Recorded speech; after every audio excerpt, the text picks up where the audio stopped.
This hearing is called to order. This hearing is called to order.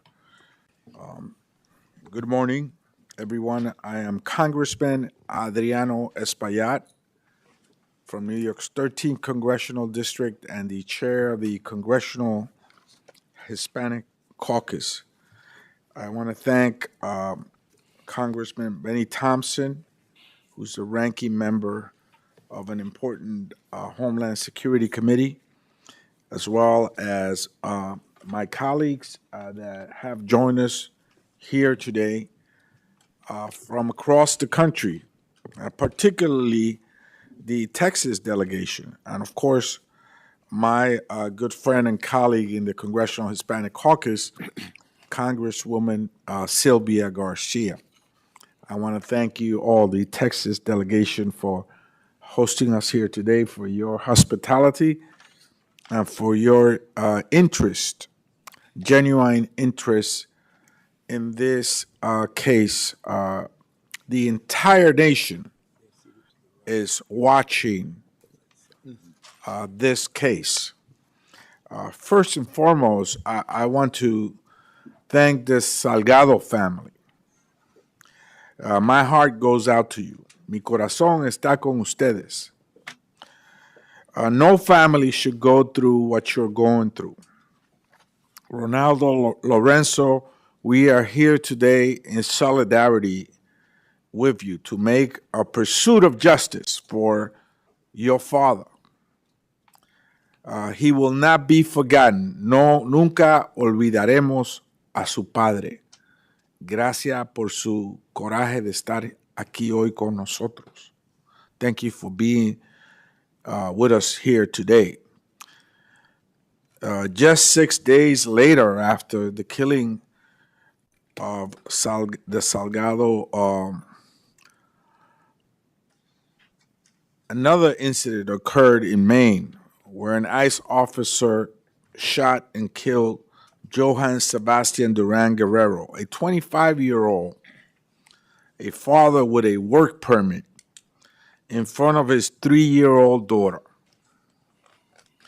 DHS has admitted that neither of these two men were the target of their pursuit, their operations. In fact, they were 6 days apart. Not one of the officers wore a body camera. 2 deaths. 8 people have been killed at the hands of federal immigration officers, including 2 U.S. citizens in the state of Minnesota, where we were as well some months back to listen to that community. These 2 tragedies could have been prevented. We feel very strongly that they could have been prevented. They are the result of the mass deportation efforts led by this administration that have allocated $113 billion to ICE, setting arrest quotas at 2,000 per day. 12,000 ICE recruits have been hired. There's been a surge in hiring and a reduction in training.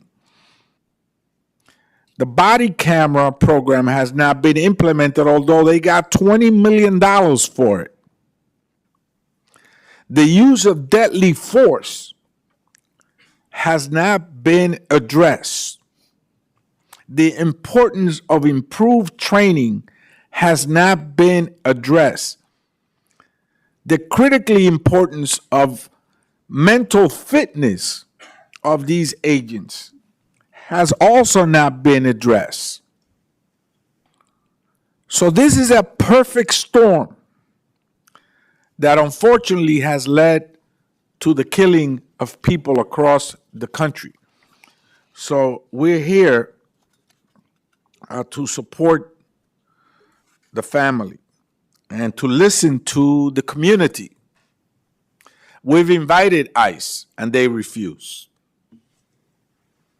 We've invited DHS, and they refuse.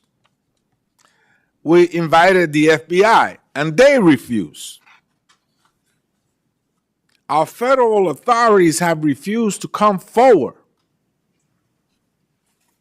And so we are here to hold them accountable. And so I want to thank all of you for being here. Congresswoman Sylvia Garcia has been a strong voice for immigration reform. She has placed on the floor a discharge petition for the Dream and Promise Act. I will soon be considering also a dissimilar action for body cameras.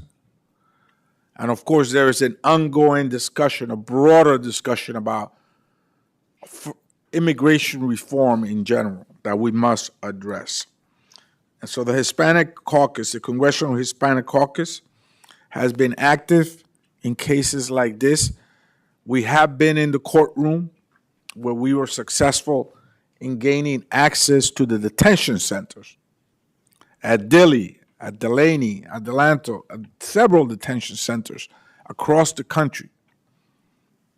We were also in the courtroom preventing the IRS from sharing confidential taxpayer ITIN information with ICE, and we stopped the airlines from selling passenger information to law enforcement agencies. Not sharing, selling. And so we have been active in the courtroom. We have been active legislatively, and of course, we're here on the field addressing a crisis like this one. Thank you again, Ronaldo and Lorenzo, for sitting at this table while you're still grieving.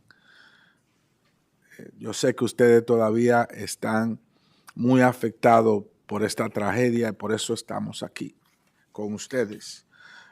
Thank you, District Attorney Tier, for your leadership. Council Member Martinez, of course, Mr. Proaño, Father, also Father DeGeorge, and Ms. Cabrera. Thank you all for being here with us today as we begin this field hearing. And I yield back to our distinguished ranking member of Homeland Security, Congressmember Benny Thompson.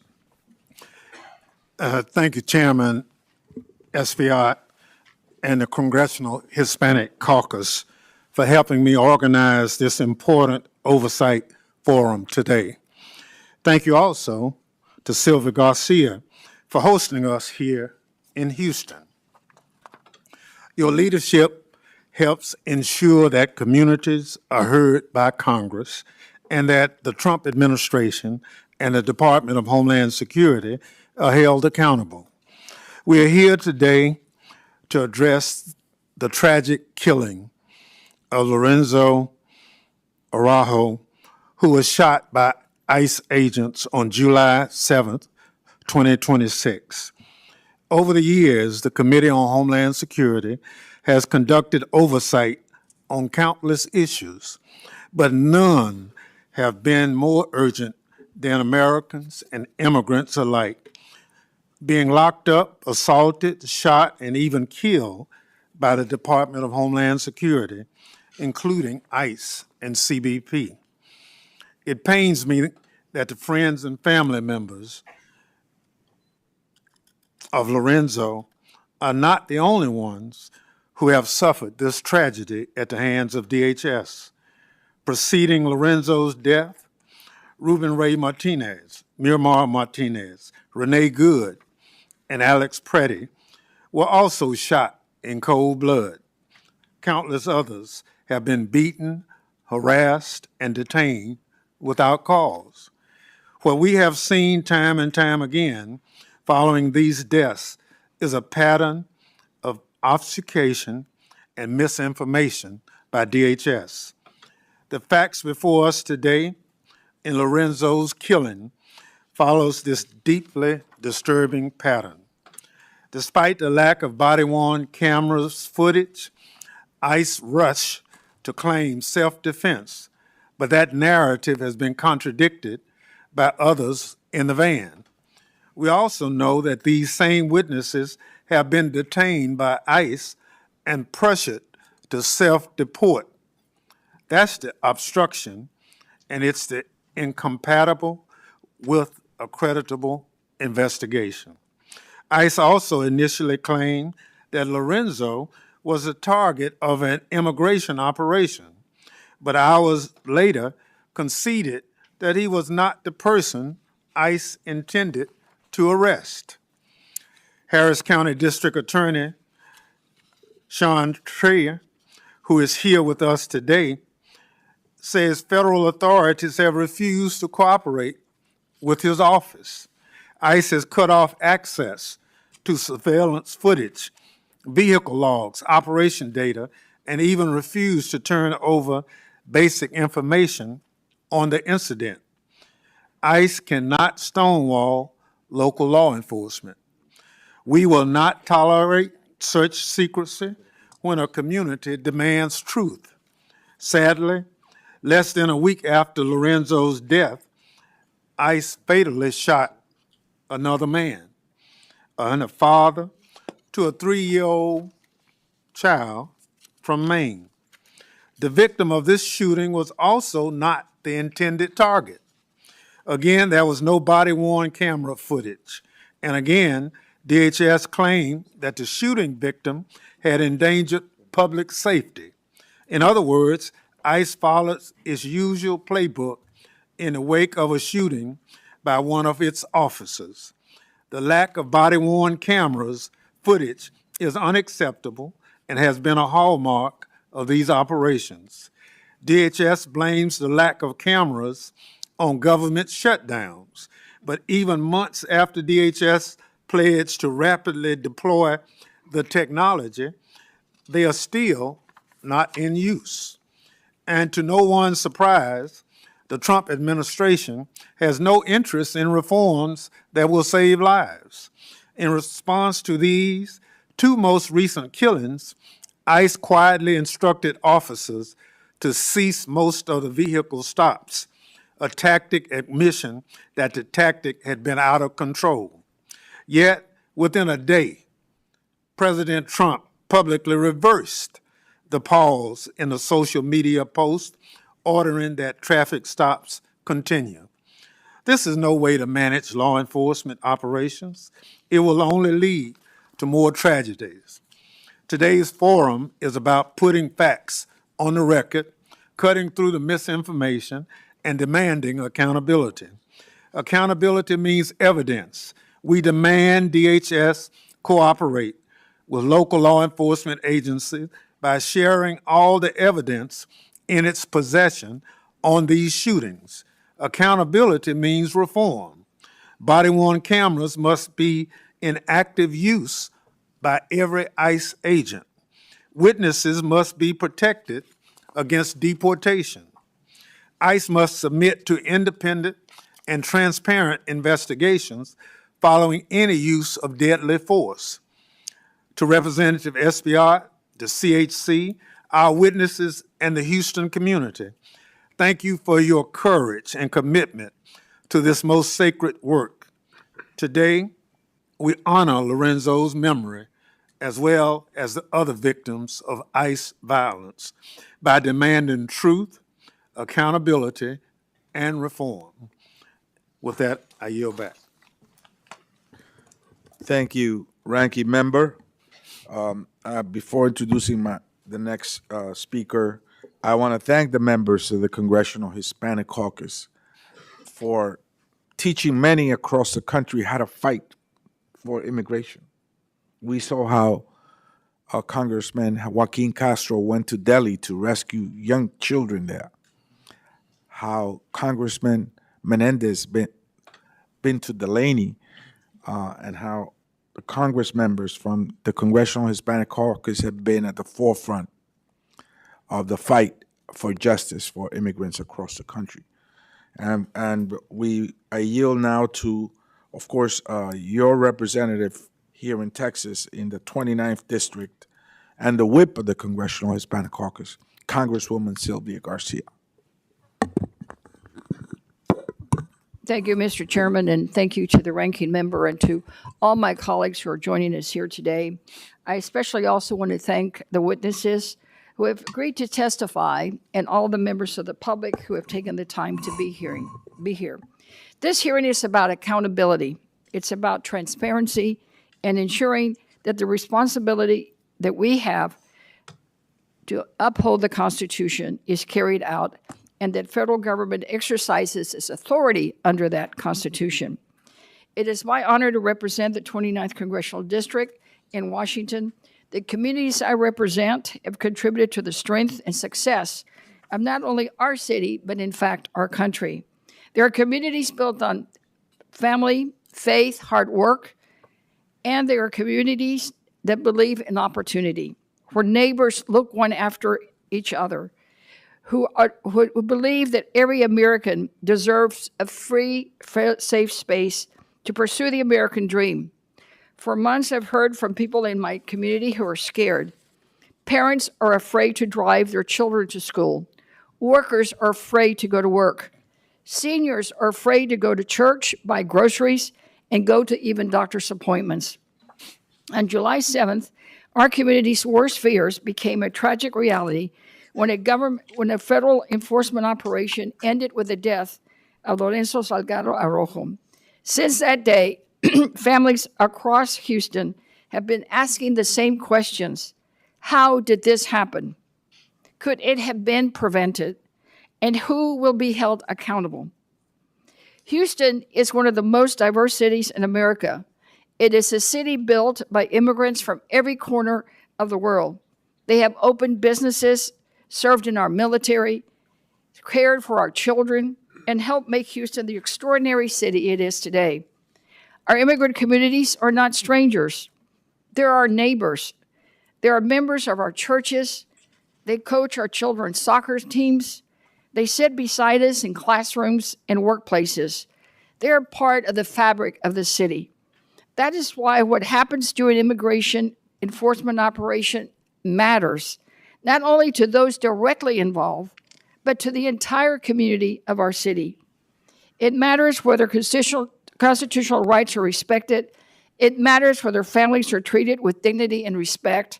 And it matters when the public has confidence that these extraordinary powers are being exercised fairly, professionally, and lawfully. Congress has a constitutional duty to conduct oversight. Oversight is not about politics. It's about accountability. It's about making sure that agencies entrusted with enormous authority are using that authority wisely and responsibly. Some of the questions we want to answer to today will not get answers because it's already been stated, no representative ICE or Department of Homeland Security agreed to participate. Mr. Chairman, at this time, I'd like to introduce copies of letters that we have sent to ICE, Homeland Security, and all of them to seek an accountability. They have refused to answer any of these letters. Those are 6 letters. 2 were sent to them by our local Democratic delegation. 1 was sent for the CHC, 2 from oversight committees, 1 from the Homeland Security Committee, 1 for the Democratic caucus with 180 signatures. That's probably a record. And 1 letter asking for parole for Victor, and 1 letter requesting all evidentiary materials to be given to the local partners so that we know what is going on. All of them, to a 1, has received no answers. And I have been told by the Director of Homeland Security that they don't intend to give us any answers until their investigation is complete. So that's why hearings like these matter, so that we can get some answers. And I also want to introduce a second letter from the Relaciones Exteriores de Mexico, where in their letter to me, they say that the government of Mexico wishes to convey its concern regarding recent incidents involving the use of force and the conditions faced by Mexican nationals in the context of immigration enforcement detention. So it's not just here in Houston, it's across the country and globally that people are concerned about the actions of ICE. So I want to assure everyone in Houston and Magnolia and the East End that this does not end today. My colleagues and I will continue to investigate this administration's actions, demand accountability, and insist that every federal agency follows the Constitution and all the laws of the United States of America. There will be no more hearings. There will be more hearings, more testimony, and we will fight tooth and nail to ensure the murder committed by federal agents never, ever happens again. I'm proud of Mr. Salgado's sons. In the midst of an unimaginable grief, they have shown extraordinary courage. They have become powerful advocates, not only for their father, but for every family that wants answers and accountability. We are stronger than fear. We are stronger than intimidation. We will keep fighting until justice is done. Thank you. Thank you. The presentation of those documents are duly noted. Again, the Hispanic Caucus will not let go of this. We want a full independent investigation.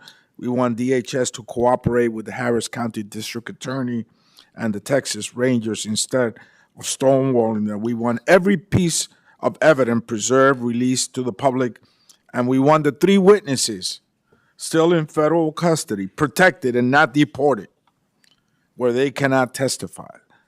With that, we welcome and we extend our condolences to a young man who's shown up here today under very adverse conditions. Both of you have shown up to provide your testimony.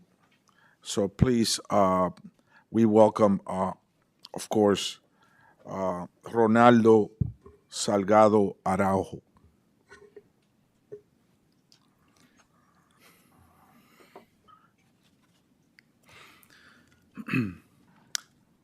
Good morning.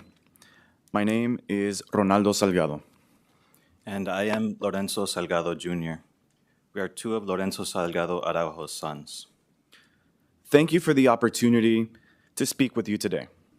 Thank you to the others who are here testifying, and thank you to the community members who have joined us in grieving. Whether you knew our father or saw yourself and your loved ones in him, your support has carried us through the hardest 2 weeks of our lives. Our father was a humble, hardworking family man.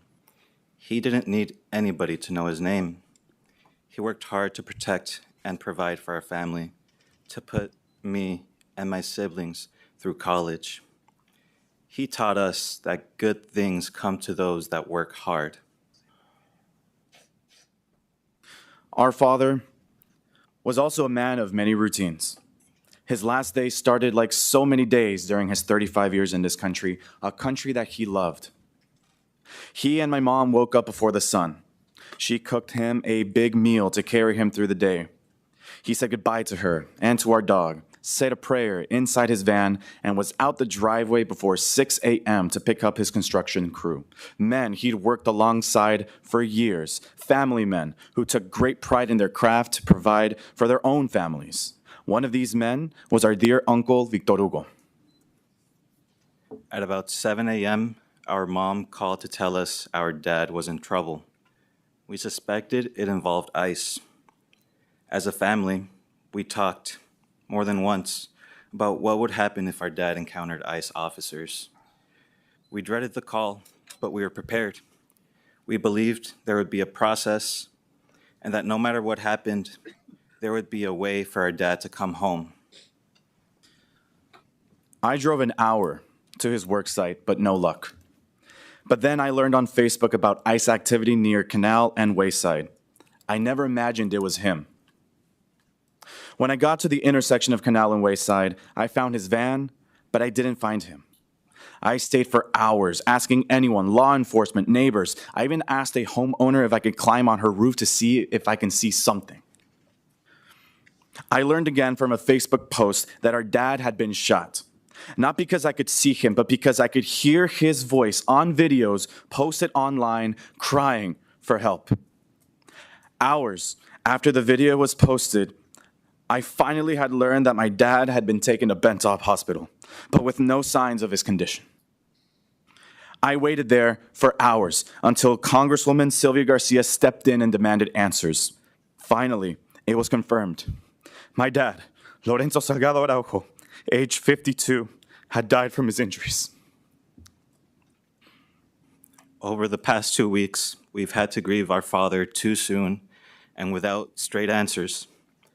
DHS, for said ICE, targeted our father, then admitted he was never their intended target at all.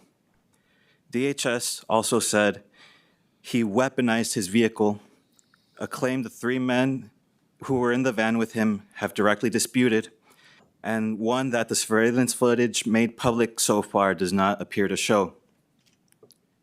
None of the agents involved were wearing body cameras, so we'll never have that perspective. Now they're saying there may have been drugs in the vehicle, which anyone who knew our father would tell you is absurd. He did not use drugs. He abhorred them. And I know my father would have stopped his vehicle immediately if ICE agents had clearly identified themselves, rather than aggressively approach him in 2 unmarked vehicles without emergency lights on. That must have been terrifying, not knowing who was after him.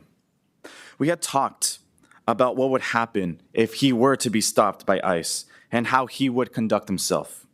And he believed there would always be a way for him to come back home to us. We are not the only family living this Kafkaesque nightmare.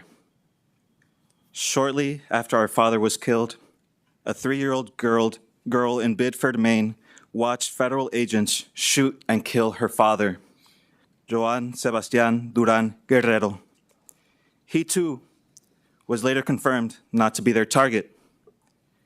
Queremos que su familia sepa, compartimos su dolor. Nadie debería enterrar un padre o un ser querido de esta manera. Our father deserves justice. Today, we are asking that you use your authority as members of Congress to help ensure that he gets it. I want to first highlight one of the members of Congress here today, Congresswoman Sylvia Garcia. When I was at Bentop Hospital pacing through the hallways waiting for an answer, the Congresswoman stepped up and marched into the lobby in her powerful pink suit jacket and demanded to speak with the higher-ups to finally get the confirmation that my dad had died. I do not want any of you elected officials to have to go through what the Congresswoman did that day. How many more of our dads have to die? How many more children have to wait hopelessly for answers? How many more wives will have to suffer the loss of their life partner? I urge all of you, esteemed members of Congress, and your colleagues to take action. And this is not a partisan issue. This is an issue of right and wrong. And we believe that there are many wrongs in what happened on July 7th, the day our dad died. All elected members of government have a duty to ensure the safety and well-being of their constituents. Every single member of Congress have immigrants living in your states, in your districts, in your neighborhoods. What is being done to make sure that they can live without fear? To make sure that they won't be next? It is our hope that we're not asking for too much. All we're asking is the following. First, there must be a thorough, truly independent investigation, not one where the agency under investigation also controls the evidence and is able to unilaterally clear its own personnel of any wrongdoing. Congress should insist that federal, state, and local investigations all move forward with full federal cooperation and should demand answers on a public timeline. Second, every piece of evidence must be preserved and shared, including recorded radio traffic, agency communications, and any video or audio footage that exists, even though no agent wore a body camera that morning. We have sent our own letters demanding the preservation of evidence, and we ask that you do the same. Third, the 3 members of our dad's work crew who were in that van, Daniel Tirado Pantoja, Jose Trinidad Rojas Pliego, and our uncle Victor Hugo Salgado are essential witnesses to what happened to our father. They must be able to tell their stories in full without fear of being deported. They should be released from detention immediately so they can be with their families, speak with investigators, and grieve with us. Removal of these individuals and a failure to assure them of their safety would amount to nothing less than a cover-up. Finally, while we are grateful that you convened this hearing today, please don't let it be the only thing that you do for our father. Use all the tools that you have to request records, demand follow-up, hold other hearings, and enact laws, not only to help us learn the truth about what happened to our father, but to make sure this never happens again. On behalf of our family, thank you for hearing us today and for the chance to make sure our father's name is remembered for who he was. Not as a headline, but as a husband, a father, a brother, a job creator, a man who believed good things come to those who work hard and who work tirelessly to give his sons more than he had. I have a message for all of y'all out in the streets, protesting and peacefully marching. Thank you. We have some requests for y'all. First, be loud in calling for justice for our dad, Lorenzo Salgado, justicia para Joan y justicia para todos. Second, stay hydrated. Third, and most importantly, make sure that you do everything in your power to get home to your families at the end of the day. We thank you for meeting this moment with the integrity, the respect, the attention it deserves. And lastly, if you'll lend me 2 more minutes of your time, I want you to seriously try to put yourselves in my and Ronnie's shoes. I know it sounds impossible, but really, I ask everyone listening or watching to close your eyes and really try. I want you in your mind to think of a loved one, your brother, your father, your cousin, a beloved coworker. Picture their face and silently say their first and last name.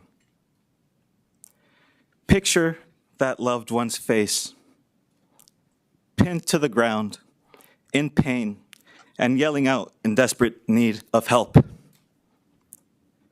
Picture the anger and helplessness of watching that person bleed out through a video on your phone. What would you do after? How would you cope with the feeling of losing your protector, your role model, your mother's loving partner, your grandmother's little boy? Would you also make the decision to speak in front of cameras, in front of the national media, to decry the unjust way your father was taken from you, like Ronnie and I have? Think. I really want you to seriously consider what you would do. You wouldn't cower and let bygones be bygones. You would surely move mountains, go hungry, without sleep, marching incessantly towards the slow beating drum of justice. That feeling you feel right now is only a fraction of what my family and I have felt these past 17 days. These past 17 days, my family has spent every waking moment, over 400 hours, asking questions about our father's untimely and unnecessarily violent killing. Going forward, we will spend thousands of hours more in order to fulfill the promise we made to our grandmother at our father's wake, that justice will be done. Would you do the same?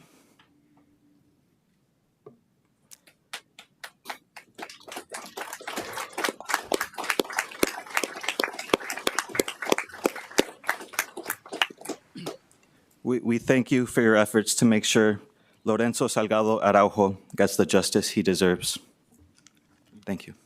We thank you both for your testimony, and I can assure you that I can speak for the Committee of Homeland Security, our ranking member and the chair of the Hispanic Caucus, and all of us here, and the 180 who signed that letter, that we are with you, we hear you, and we too will not stop until justice is done. So you tell your abuelita that, okay?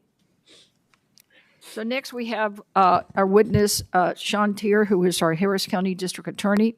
Sean was elected in 2024. Before taking office, he spent more than 11 years as a prosecutor in the Harris County District Attorney's Office, including 6 years as chief of the Vehicular Crimes Division. As DA, he has emphasized balancing public safety with fairness, supporting crime victims, and ensuring accountability within the criminal justice system. DA Tier is a fierce ally in the fight for justice, and we thank you for being here today, and you can begin your testimony. You have 5 minutes. Chairman Espiat, Ranking Member Thompson, Representative Garcia, thank you for the opportunity to testify today. And thank you for bringing the vital oversight work of Congress right here to Houston. My name is Sean Tier. In 2024, I was elected by the people of Harris County to serve as district attorney. I'm the chief law enforcement officer for the third largest county in the United States, a county I'm proud to call home, defined by its diversity, resilience, grit, and courage in the face of any challenge. Today, our whole community is hurting. We're hurting because on July 7th, Lorenzo Salgado, by all accounts, a committed husband, father, and true Houstonian for more than 3 decades, was killed on his way to his construction job during an encounter with federal immigration officers. As someone who spent my career fighting for justice, I know there must be a transparent, independent investigation into what happened that day. That means we pursue the truth with courage, free of bias, free of prejudice, without the outcome already decided. We must look at every piece of evidence, talk to every witness, collect and examine every video. We must follow the evidence wherever it may lead. While I'm here today to answer questions, I will not be releasing details about the investigation to protect the integrity of our case. Make no mistake, I want to be as transparent with the public as possible. But my first and non-negotiable duty is to protect this case. On July 8th, I ordered the prosecutors and investigators in our Civil Rights Division to open an investigation into what happened to Lorenzo.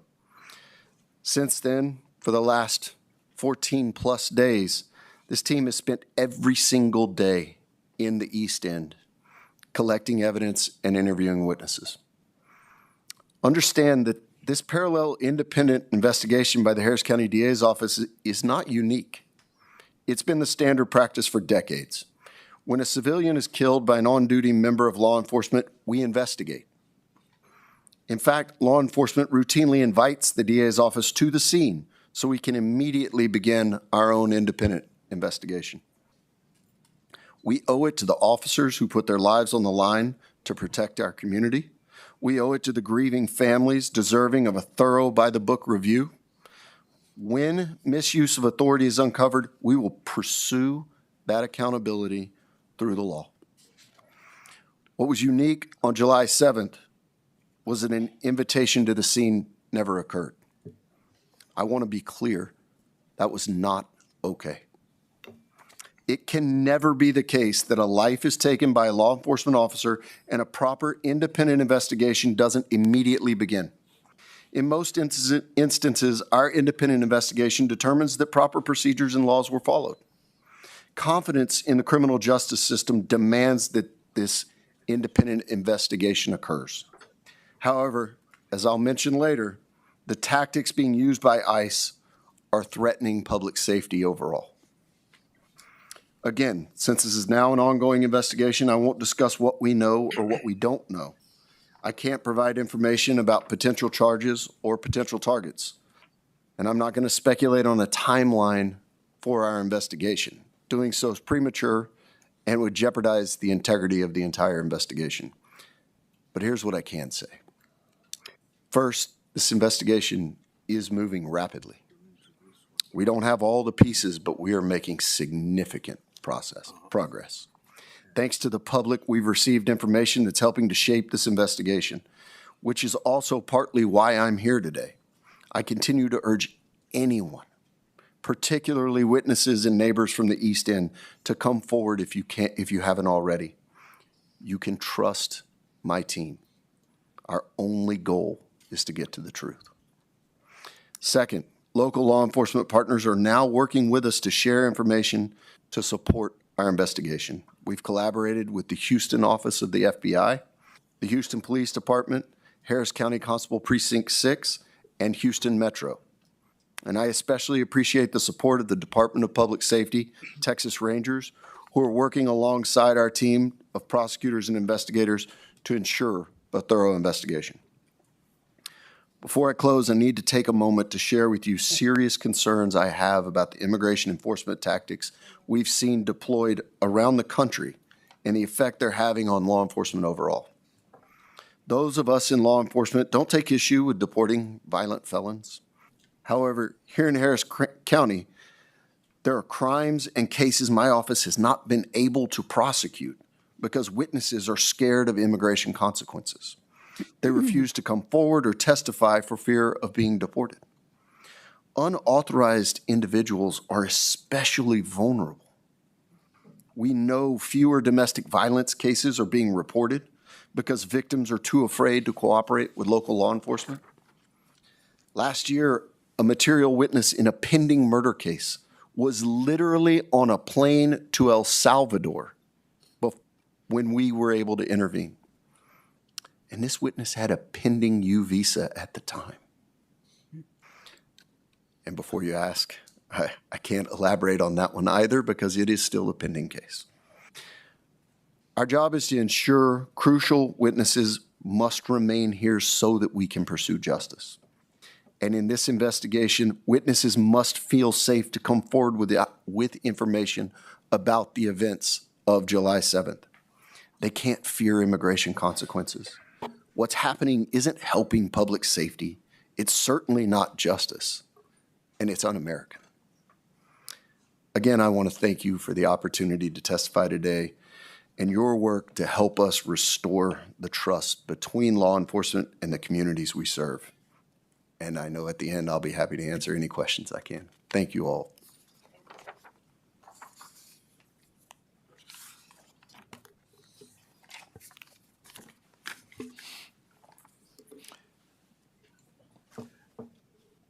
Thank you very much for your testimony. I'd like to now introduce Council Member Joaquin Martinez, who's a member of the City Council representing District I.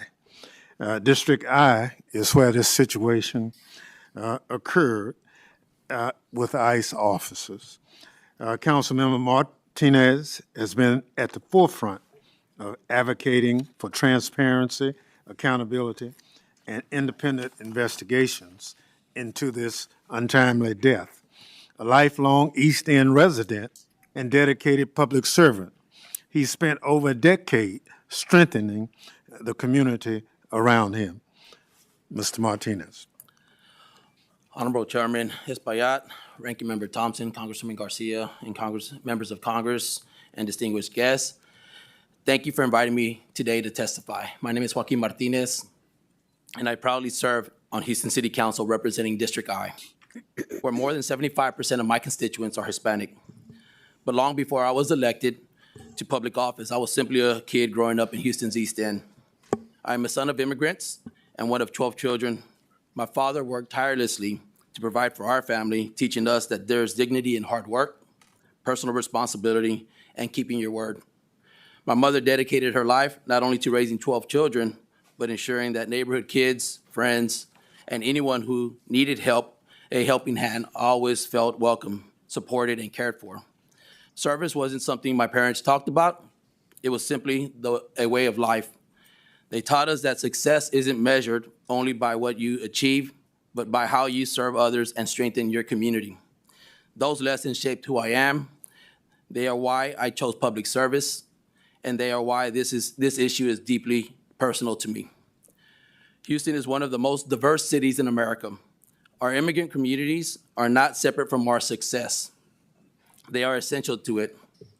They power our economy, raise families, build businesses, and strengthen our neighborhoods every single day. That is why the death of Lorenzo Salgado Arrojo has shaken our city so deeply. Lorenzo was not a political talking point. He was a husband, a father, a son, a neighbor, a working man who should have returned home to his family. Instead, his loved ones received the worst news imaginable. No matter where someone stands on immigration policy, every American should agree on this. When the government takes a life, it has an obligation to explain why. That obligation has not been met yet. Since his death, I have walked the neighborhood where this tragedy occurred alongside my team, connecting with residents with mental health resources, speaking directly with families. I heard from citizens, lawful permanent residents, mixed status families, and longtime Houstonians alike. Families where parents, children, siblings, or neighbors may have different immigration circumstances, but share the same homes, workplaces, schools, and communities. Parents questioned whether loved ones would return home from work. Children wondered whether their families were safe. Trust in government has been damaged, and that has consequences on every city in America. When people are afraid to report crimes, seek services, cooperate with public institutions, entire communities become less safe. This tragedy is bigger than one incident. It has exposed the human cost of a broken immigration system and reminded us that the consequences of federal policies are felt first in our cities and our neighborhoods. Across political spectrum, elected officials and community leaders have raised legitimate concerns about the use of unmarked vehicles, masked agents, and enforcement tactics that create fear and confusion in the communities that we serve. These concerns are not limited to one political party. They reflect a broader recognition that government operations must be carried out in a manner that is transparent, professional, and consistent with the values of a nation built on the rule of law. As a local leader, I will continue to use my voice to support the community and the family, provide resources, and advocate for accountability. But solutions required to address these challenges cannot be achieved solely at the city level. The work must happen here in Congress, it must happen in our state capitals, and it is time for elected leaders at every level of government to confront the realities that our immigration system is broken.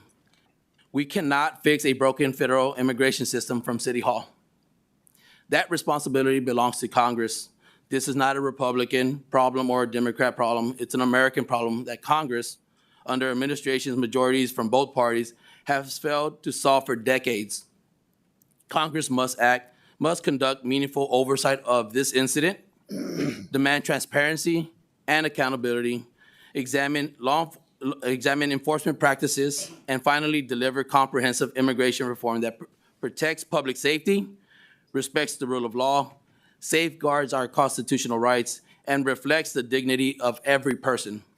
No family should lose a loved one because of preventable failures. No community should be left without answers, and no city should continue carrying the consequences of Washington's inability to act. The Salgado family deserves justice, the people of Houston deserve accountability, and the American people deserve an immigration system that is effective, transparent, humane, and worthy of the public's trust. I want to thank you all for the opportunity to testify today. Thank you very much. Thank you very much for your testimony. I now recognize Mr. Juan Perono. Excuse me if I don't quite get it right. He's the Chief Executive Officer of the League of United Latin American Citizens, commonly called LUAC, the nation's oldest and largest civil rights organization. As CEO of LULAC, he leads the organization's national advocacy efforts on civil rights, education, economic opportunity, and immigration. And we are happy to have his voice before this committee, obviously for such a time as this. Chairman Espaillat, Ranking Member Thompson, Representative Garcia, and distinguished members of the committee and of the Congressional Hispanic Caucus, thank you for bringing Congress to Houston, to the community where Lorenzo Salgado Arujo lived, worked, and died.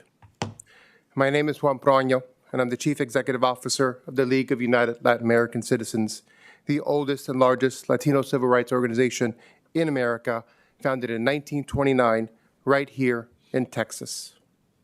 We're gathered here today to examine the fatal shooting of Lorenzo Salgado Arujo and the all too common deaths caused by federal immigration enforcement officials.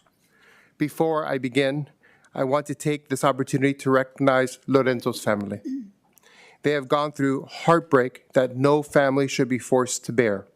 Their courage and bravery in the wake of this tragedy has been inspiring, and though surely difficult, it has been vitally important. In that spirit, I commend Ronaldo and Lorenzo Jr.'s appearance before the committee today. And on behalf of LULAC, I want to express my deepest condolences and also tell them and everyone on this committee and in this country, Lorenzo's name and life will not be forgotten. He is and will remain an inspiration. Sadly, this killing is part of a broader trend. Federal immigration agents have repeatedly shot and killed United States citizens during civilian encounters, and dozens more. Citizens and immigrants alike have died in federal immigration custody. This calamity cannot continue, and it is with Congress's power to stop it from happening. Members of this committee, it could have been me. It could have been my father, my brother, my uncle. It could have been anyone gathered here today. In the 18 months since the second administration began, at least 8 people have been killed and dozens more shots in encounters with federal immigration agents. That includes Ruben Ray Martinez, a 23-year-old U.S. citizen from San Antonio who had just turned 23 and was planning to enroll in trade school to become a mechanic. Keith Porter Jr. was 43, a father of 2 daughters, and by all accounts, of family and neighbors, an outgoing, caring man. And of course, in January 2026, there was a shocking killings of Renee Nicole Good and Alex Preddy. And the killings continue. 6 days after Lorenzo, on July 13th, 2026, an ICE officer shot and killed a 26-year-old Colombian man authorized to work in the United States, Joan Sebastian Duran Guerrero, in Biddeford, Maine. Again, during a vehicle stop with his 3-year-old daughter in that car. Again, described by DHS as a case of a driver weaponizing his car, and again involving agents who were not wearing body cameras. Taken together, these are not isolated tragedies attributed to a single rogue officer or a single bad night. Public reporting has documented at least 30 separate incidents since mid-2025 in which federal immigration agents fired at people, killing at least 8 and injuring at least 14, and at least 46 additional incidents in which agents held bystanders, protesters, and others at gunpoint under questionable circumstances. And these figures are likely undercounted, given the number of instances we have heard about.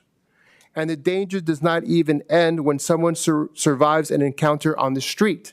It continues and by some measures intensifies once they're taken into ICE custody. In the first 500 days of the second Trump administration, there have been at least 52 documented deaths in ICE custody.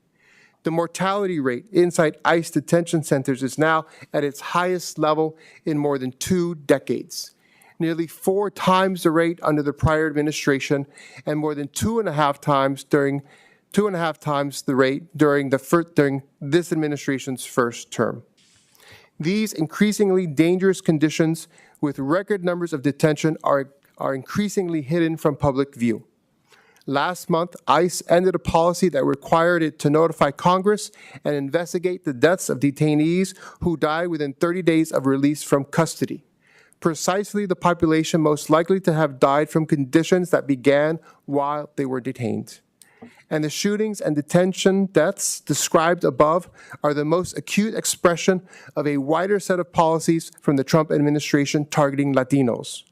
The overwhelming majority whom are lawfully in this country, creating a dangerous fear within our community.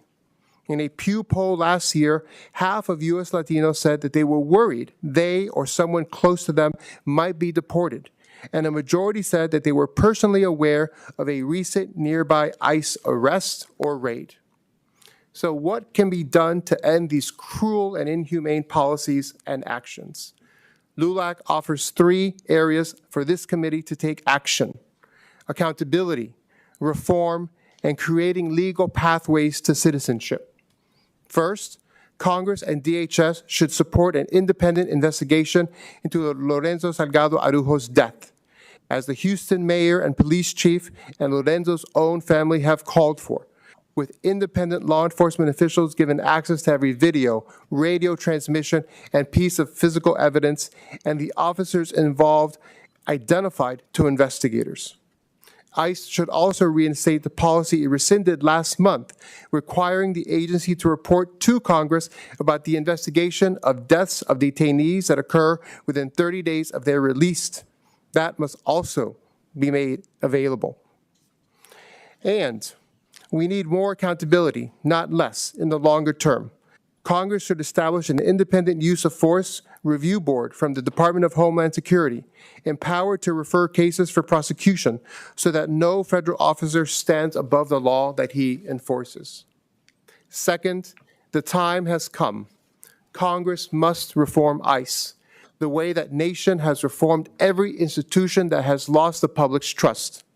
The Secretary of Homeland Security can act by directive right now, prohibiting agents from firing weapons at moving vehicles. This tactic has led to numerous tragic deaths, and it is one that American civilian policing has largely abandoned. Requiring body-worn cameras on every officer in every operation, closing the gap left to investigators without footage in the Salgado, Arujo, Duran, Guerrero, and Porter shootings, and in ending the practice of masked, unidentifiable agents operating in American neighborhoods. But we have seen no indication that the Trump administration has any desire to take any meaningful action. Therefore, Congress should write binding use of force standards into statute, requiring rigorous training and full background checks for every agent, including the thousands hired amid this administration's rapid hiring surge, and eliminate arrest quotas that reward volume of arrests over judgment in the field. Finally, it is time for both parties to come together to legislate enduring legal pathways to citizenship. LULAC believes in the rule of law. We agree that America must have a secure and orderly border that responsibly and humanely manages unlawful entry. But a policy of enforcement alone has failed for 40 years under administrations of both parties. A man like Lorenzo Salgado Arujo, who had for 35 years worked, paid taxes, and created jobs in this state, in Texas, with a pending permit application, should have had a line to stand in. So Congress must build one, earned legalization for long-term residents, dreamers, farm workers, and essential workers paired with a modernized legal immigration system that matches the American economy Latino workers and business owners already anchor. In fact, this has been done before with support from both parties. We call on this Congress to build a bipartisan framework, border security, ICE reform, and earned legal pathways in one durable package so that this issue is finally solved rather than perpetually exploited. Together, we must take on this vital and necessary in work in honor of Lorenzo, Ruben, Keith, Renee, Alex, Johan, and the countless others who should be alive today. Each of these individuals built something, a business, a career, caring for veterans, a family, a future that contributed to their communities and to our country. We must act now so that no one else's life is put in danger because of the way they look, and no other family has to mourn the needless death of a loved one. It is within our power to do so. Thank you.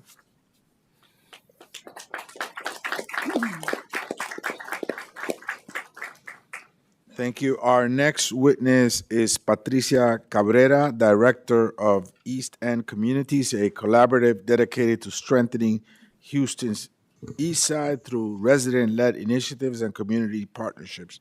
Under her leadership, the organization has worked to advance housing stability, public safety, health equity, and civic engagement. Ms. Cabrera joins us today to share the community's perspective on the impact of this tragedy and the importance of trust, accountability, and public safety. Ms. Cabrera. Good afternoon, members of the caucus and committee. My name is Patricia Cabrera. I've worked in Houston's East End for many years, but for the past 7 years, I've been centered in the beautiful and historic neighborhood of Magnolia Park.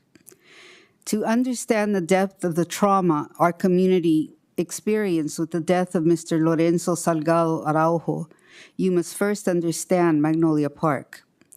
Magnolia Park is home to nearly 15,000 residents. 89% are Hispanic, mostly of Mexican origin, and 44% are foreign-born.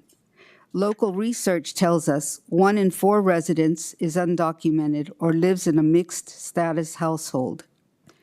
It's easy to understand, then, why newly arrived immigrants find safety, belonging, and opportunity in this barrio. Here you can buy groceries and order your pan dulce in Spanish, attend church, seek assistance through trusted community organizations, learn English if needed, and find enriching opportunities for your children. If you choose to work, English is not always required. There has always been work, and there will always be opportunity. Mr. Salgado Araujo's story felt painfully familiar to me. Just recently, I translated for a family working with volunteer attorneys who were preparing powers of attorney for parents at risk of deportation. Like Mr. Salgado Araujo, they had lived in this country for nearly 30 years. Their 6 children are U.S. citizens, they own a home, operate a small business, employ others, and have built their lives here. Their oldest son, only 24 years old, was given power of attorney to become head of the household in the event both parents were taken away. Then I heard of another family with a nearly identical story, but this father has already been detained by ICE.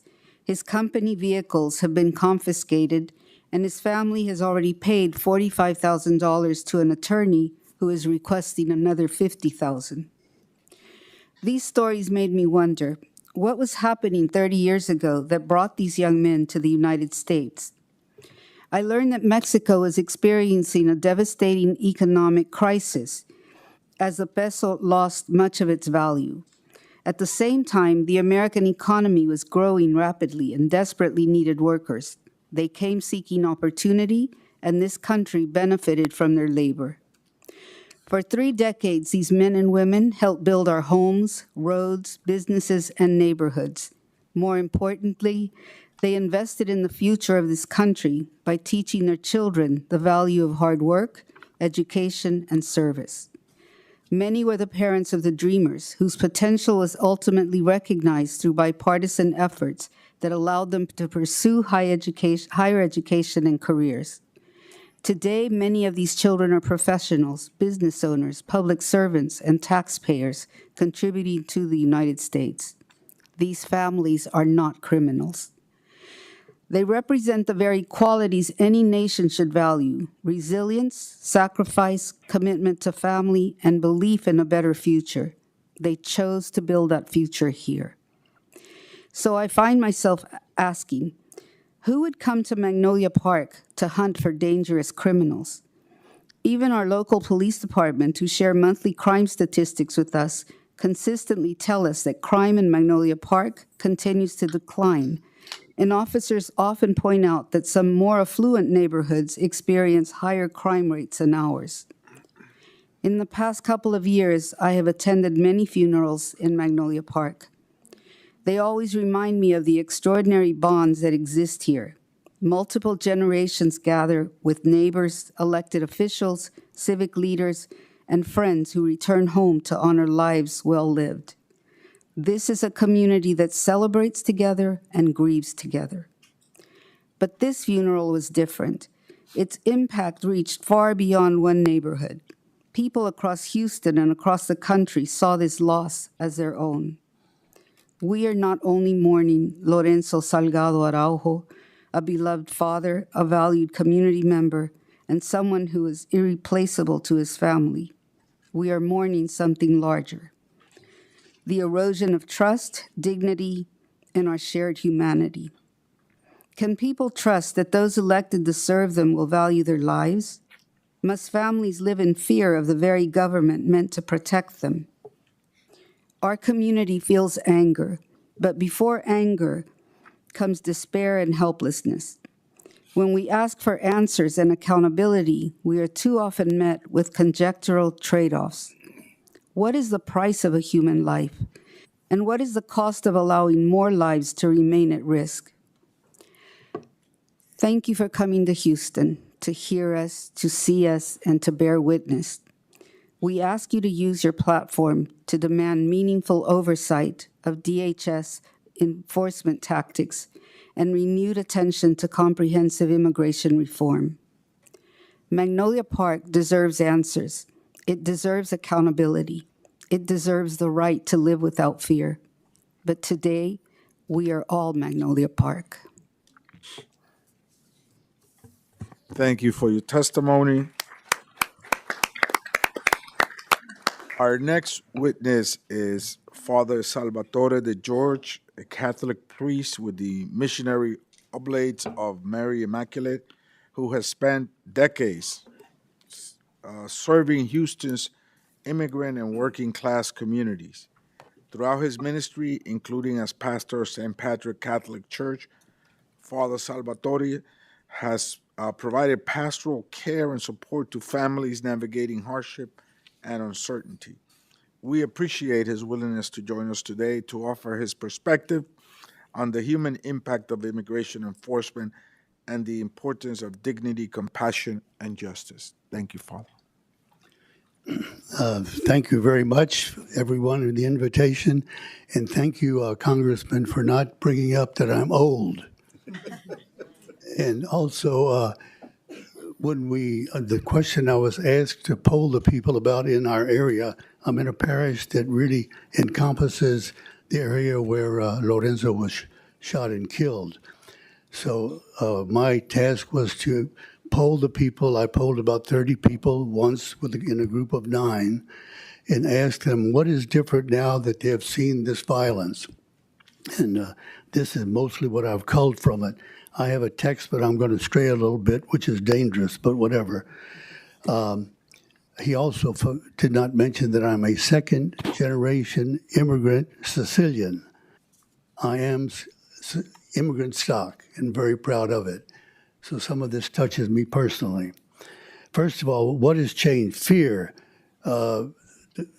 ISIS moves were anecdotal to the people here, and they were also what they gathered from the papers and media, social media. But now they're no longer at a distance. They're here in the neighborhood, right in the neighborhood, Wayside and Macario Garcia, someone shot and killed without reason. So it's local now. So their fear is intensified. It's like a free floating fear of everything. Can I go to the store? Can I go to the hospital? Everything. Can I go to church? Can I go pick up the kids? Free floating fear, which is a terrible situation, because then you're crippled in life when you walk with that. And not only the regular free floating fear of being deported, fear of being killed, which is a terrible fear to walk with also. Lawlessness. Example, an Mexican-American person, citizen, sends her husband off to work. He's picked up on the job. He has a working permit, a social security number, and is in line to be a resident. Picked up, put in detention. She finds out where he is, Port Isabel. She gets an appointment to go see him. When she arrives, he is not there for the appointment. He's been dumped in Chiapas, Oaxaca, down in that area, far from his native place in Guerrero. lawlessness is frightening. There's no protection. Violence breeds violence. The people who are organizing this, both the president and the head of Stephen Miller, both of them are fostering violence by racial remarks and actions. So when we see that, it wipes off on the people who enforce the law. So their actions are sponsoring violence. And now in our neighborhood, if someone comes with a car and brings you to the curb with no uniforms on in an unmarked car, and they come in with violent motives, we call that a carjacking. You carjack in anybody's neighborhood, and if a person in the car has a weapon, perhaps, that person will violently defend themselves. That sets off a whole domino effect of terrible, terrible consequences. And if you don't believe it in our neighborhoods, look at the Moody Park riot in 1978. That's what you provoke. And the fact of the matter is our people are seeing that violence is being provoked, which is not one of the places where the government should be present.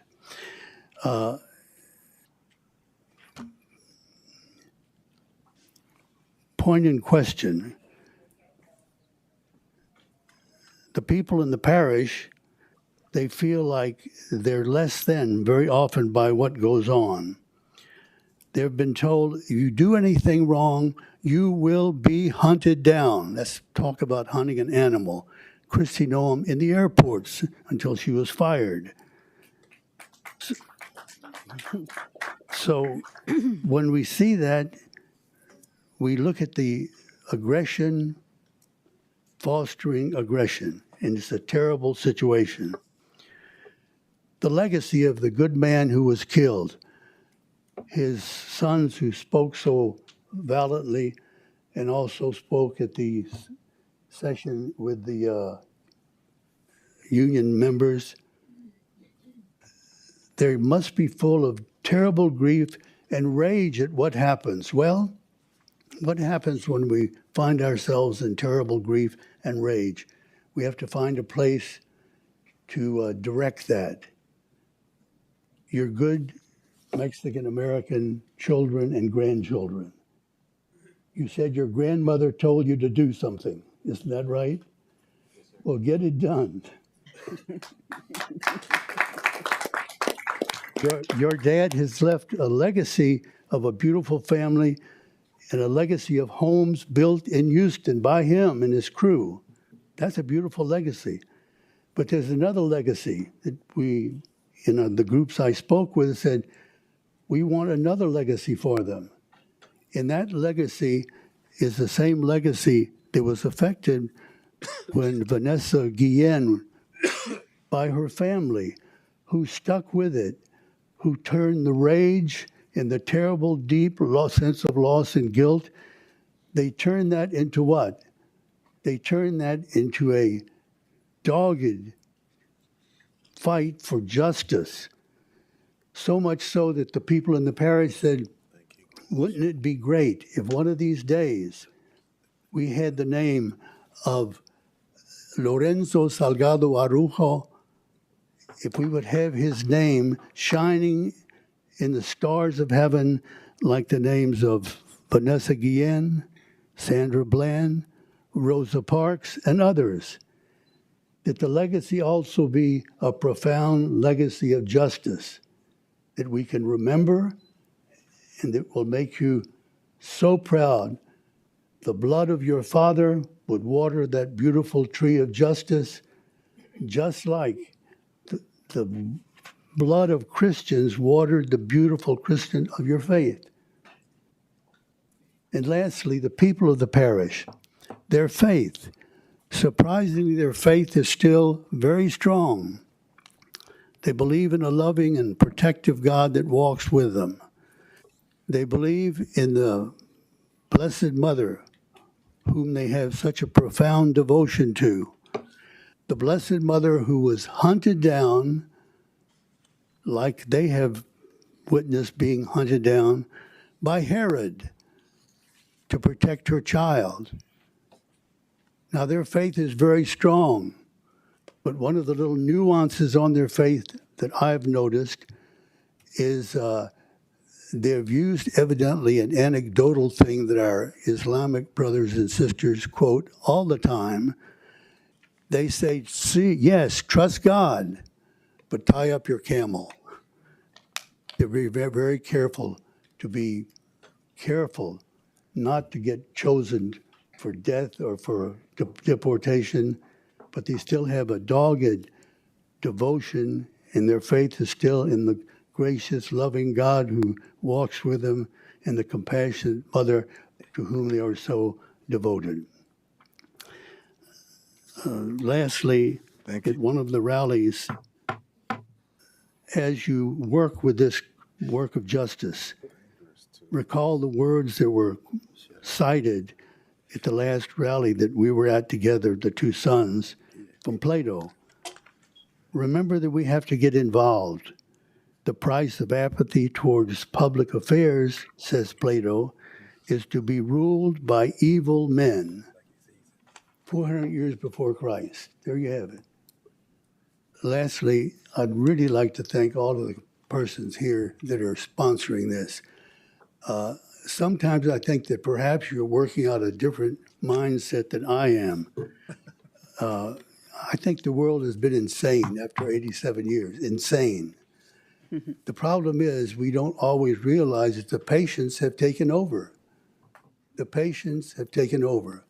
So if you think you're going to deal with that situation in a rational, moral way, they have no moral conscience.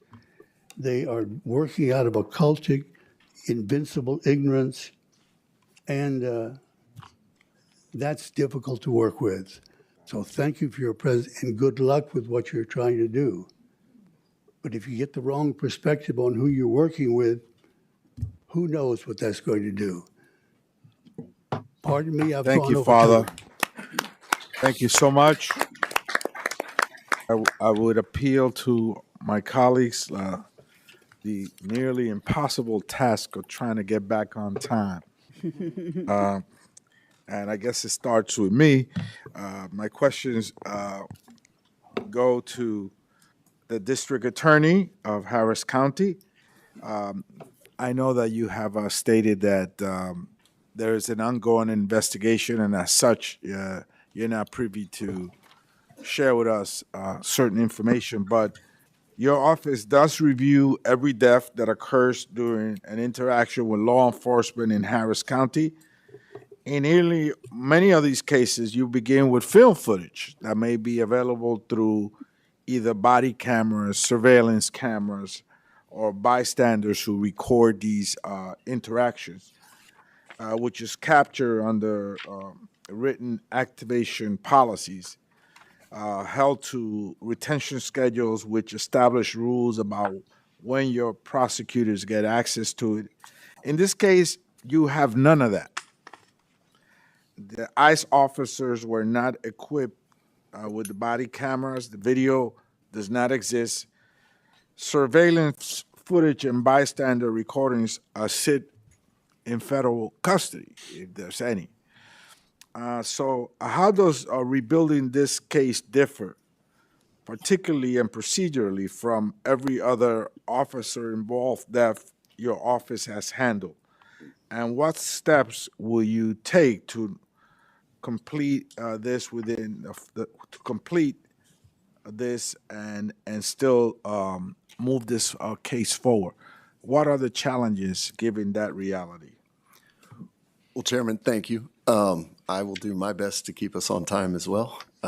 But we are, quite frankly, the experts in the state at collecting evidence, specifically surveillance and things like that. We have over 100 sworn police officers that work as investigators directly for my office. As I said in my testimony, from the morning after this shooting, we've been on the ground in the East End, in that intersection, down that street, and very far from that, trying to piece together exactly what happened that entire morning. So we have collected countless pieces of surveillance. We have talked to countless witnesses, and since the day after, we opened our own secure portal and pushed it out to the public as a whole. And it's one of the many, many reasons I love Houston and Harris County.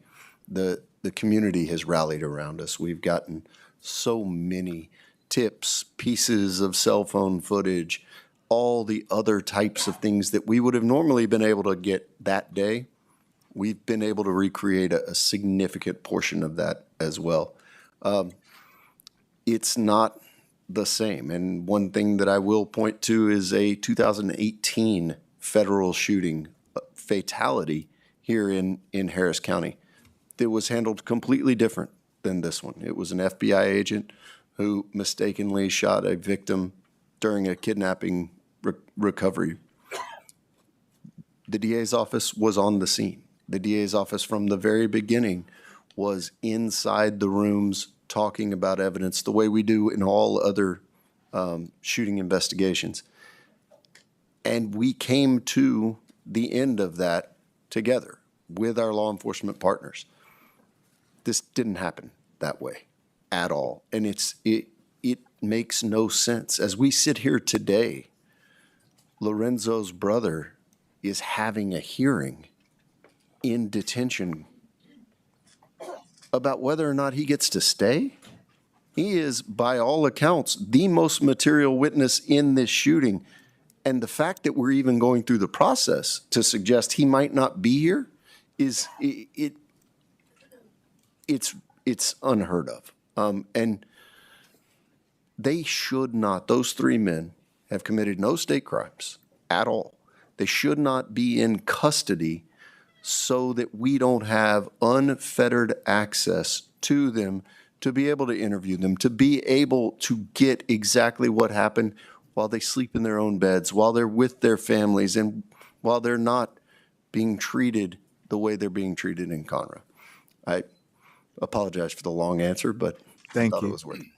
Thank you. In the interest of time, I yield to the ranking member, Benny Thompson. Thank you very much. Mr. DA, taking off from Mr. Espiat's question, can you walk us through in concrete terms what your office has requested from DHS in the course of your investigation, and what has been provided and what has been withheld? So if we're going to go specifically to DHS, my office has reached out to DHS on a number of occasions after this shooting. And not only have we not been told no, we haven't gotten anything back. We haven't gotten a response to anything. So you've not gotten anything back. No, sir. Is this normal for an agency to act this way? It's unique in its abnormality. There has, in every agency in the 20 years that I've been in law enforcement, I've never seen behavior like this. The FBI that had a very, very small scope in this investigation had us to the FBI field office within days and let us know what they had. We weren't given immediate access, but they at least. And they did have that. not. We haven't heard anything from them. All right, lastly, bear with myself. So with that being the case, to what extent can you provide an independent local investigation when the federal government controls access to the scene, the vehicle, the body, and the eyewitnesses? We're very good at what we do at the DA's office here with the help of the Texas Rangers and our local law enforcement.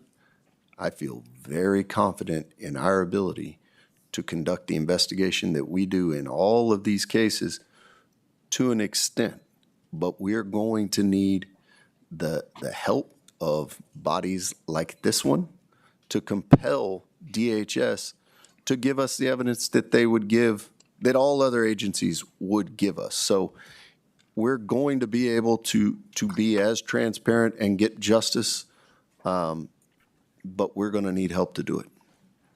I yield back. Thank you, Ranking Member. And now we will hear from Congresswoman Sylvia Garcia.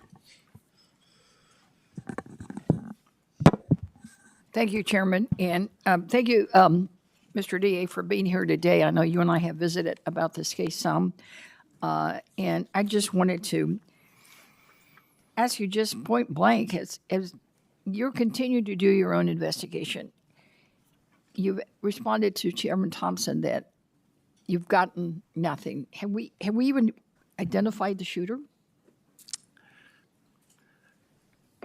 Congresswoman, I would love to sit here for as long as you guys have questions and answer specifics, but I can tell you definitively that DHS, OIG, and ICE have not divulged the shooter's identity to us. Okay. Do we know, is the shooter and the others involved in the incident, are they on administrative leave, or they're in suspension, or are they still working somewhere else? I can tell you that DHS, OIG, and ICE have not informed us of even whether or not they're still on the streets. So they haven't told us anything. We have been able to identify some pieces of evidence without the official notifications, but they haven't told us anything about that. So they secured secured the incident, secured the evidence, they secured the vehicle, and you've been given nothing. Through DHS OIG, that's correct. We've been given nothing. Okay. So you and I are both lawyers. Is it common practice to make public an affidavit, the basis for a search warrant? In the federal system, because I've been a state prosecutor most of my career, but we do have to work hand in hand with federal prosecutors and federal agencies all the time. This is the first time in my career that I've ever seen a search warrant in a criminal case on a federal side unsealed, at least prior to a grand jury presentation of the facts. To unseal it the day it's signed, I've never seen it in my life, 20 years. Well, that's been my experience. So could you even speculate as to why it was unsealed? And why, more importantly, if there was going to be a search done, why did they wait till 8 days later? The timing of the search was not as kind of different for me, having seen a lot of them, because we knew that the van was secure. So there wasn't a time need. The need for a search warrant at all was interesting. There was no one alive that would have had standing to object to a search. The stated goals of the search warrant had nothing to do with this shooting investigation at all. The van was not being alleged to have been stopped based on possession of narcotics. There was no indication that anyone in law enforcement was aware that narcotics potentially were in the car.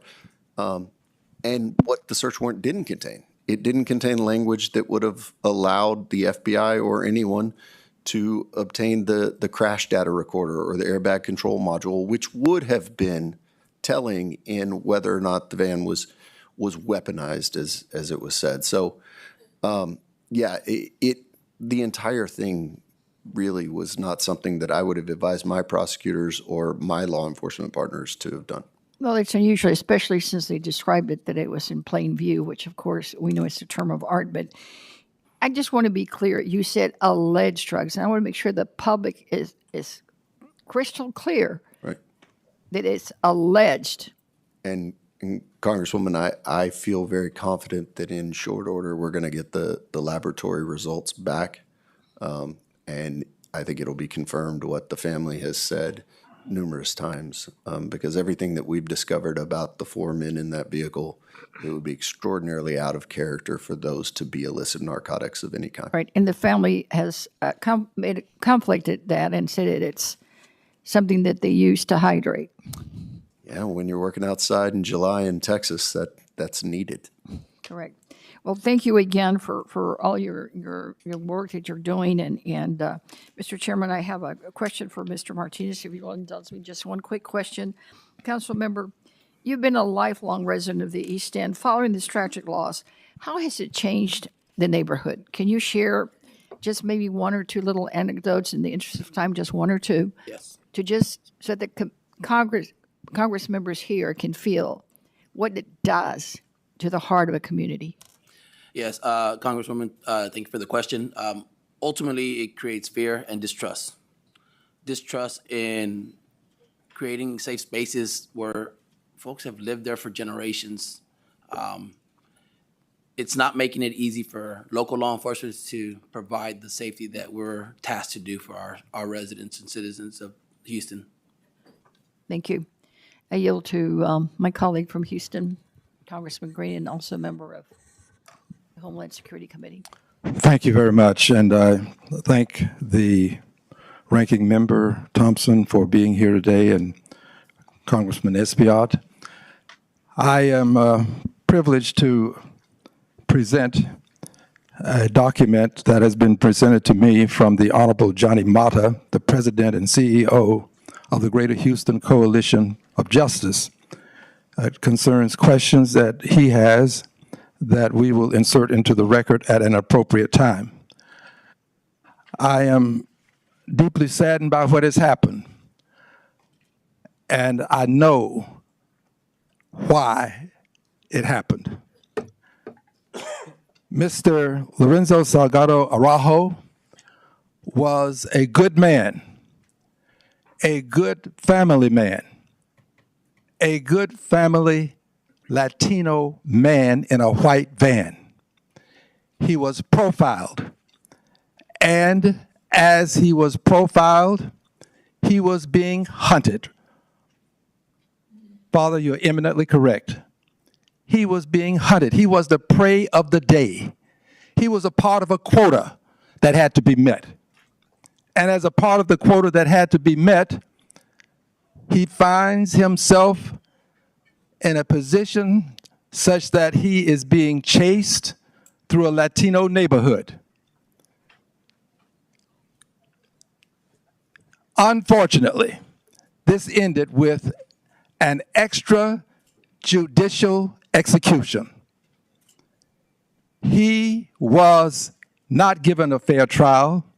There was no due process. It was an extrajudicial execution. It is a part of a bigger picture that we have failed to embrace properly. The President of the United States of America is engaged in ethnic cleansing.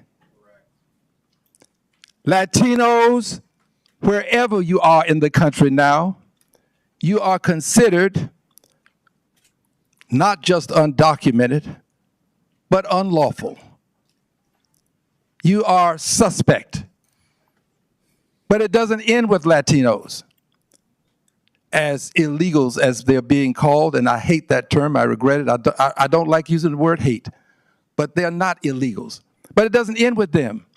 It also applies to the Haitians. Haitians have been deported back to a country where gangs are in control. This is a part of the ethnic cleansing taking place in this country. And unfortunately, there is a cover-up. There's a cover-up. There is no reason for us to have waited as long as we have not to know what happened to Pretty or what happened to Good. Those cases should have been presented such that the public will have some sense of what happened.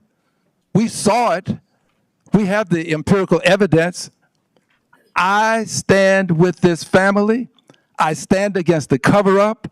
I stand against the ethnic cleansing. And I assure you that as a member of Congress who believes that the Constitution ought to be followed, I will bring impeachment. The time has come for the record to be made. We cannot allow this kind of behavior to go unchecked. And I want you to know, Mr.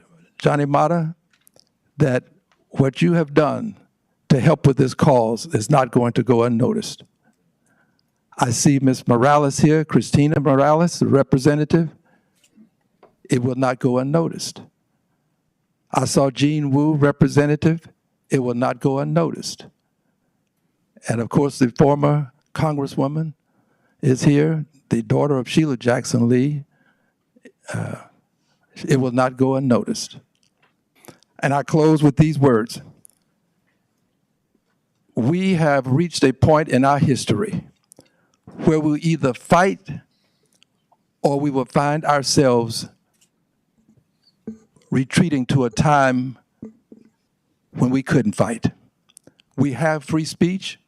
We've got to use it. I'm going to use my free speech. My question, Mr. District Attorney, is this. Body cameras are great.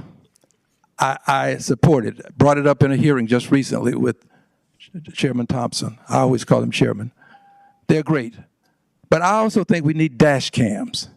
Cameras on the dashboard of those vehicles that are chasing people through our communities. I ask you if you concur. Absolutely. And have you found them to be beneficial in your line of work? There's no question. And if you have unmarked cars, they should be equipped with them. But we should also have a policy that has marked units if they're going to affect a traffic stop. Thank you. I yield back my time. Thank you. Thank you. Now we will hear from Representative Lizzie Fletcher. Well, thank you, Chairman Espaillat, and thanks to you and Ranking Member Thompson and Representative Garcia for convening this important oversight forum. And I want to thank all of my colleagues who've come from across the country to see and hear from our community. And I want to thank our witnesses from our community for so beautifully explaining and showing this community to the rest of the country. Because people across our community and across the country, as Father DeGeorge and Ms. Cabrera explained so beautifully, have been living in fear, and their worst fears were realized, again, when federal agents killed Lorenzo Salgado Araujo. So I want to thank all of you for testifying and for your leadership in our community, especially at this devastating time. Ronaldo and Lorenzo, my thoughts have been and will continue to be with you and your mother and your entire family, not just today, but in all the days ahead. You make us proud, and you make us all proud for your advocacy and for your commitment to justice for all. And I hope today's hearing will demonstrate to you and to everyone here our commitment of not only our Houston Congressional Democratic delegation, but the Congressional Hispanic Caucus and the entire House Democratic Caucus. It is a failure of this Congress and many before that we have not been able to pass laws to address our broken immigration system. The people here have been trying and will continue to do so. But it is a new and utter failure of this Republican-controlled Congress that has not only failed to address, it has refused to address the abuses that this White House is directing in terms of immigration enforcement operations, and that it has done nothing, when innocent people in this country have been killed at the hands of federal immigration agents this year and during this term. It is a betrayal of families and communities across the country that we represent. It is a betrayal of the Constitution that we have all sworn an oath to protect and defend. And it is a betrayal of our values as Americans. And yet what we hear from those who are directing these policies is that these actions are being taken to make us safe. And so, District Attorney Tier, I want to start my questions with you. Can you tell us from your experience of 20 years in law enforcement, whether the policies that we have seen implemented at ICE and in terms of immigration enforcement throughout DHS in the last 18 months have made our communities safer? Objectively, no. They've had the complete opposite effect. And can you tell us why that is? Can you give us some examples of what is making us less safe because of the policies that this administration is implementing? We have people who are here unauthorized who are victims of domestic violence, aggravated robbery, aggravated sexual assault, who are too scared to even call the police, let alone participate in prosecutions of people who are here with documentation or who are citizens. These policies have effectively created a group of our community that are targets. And that's what we're seeing, and we can't hold the people that prey on them accountable. And that group of people knows it.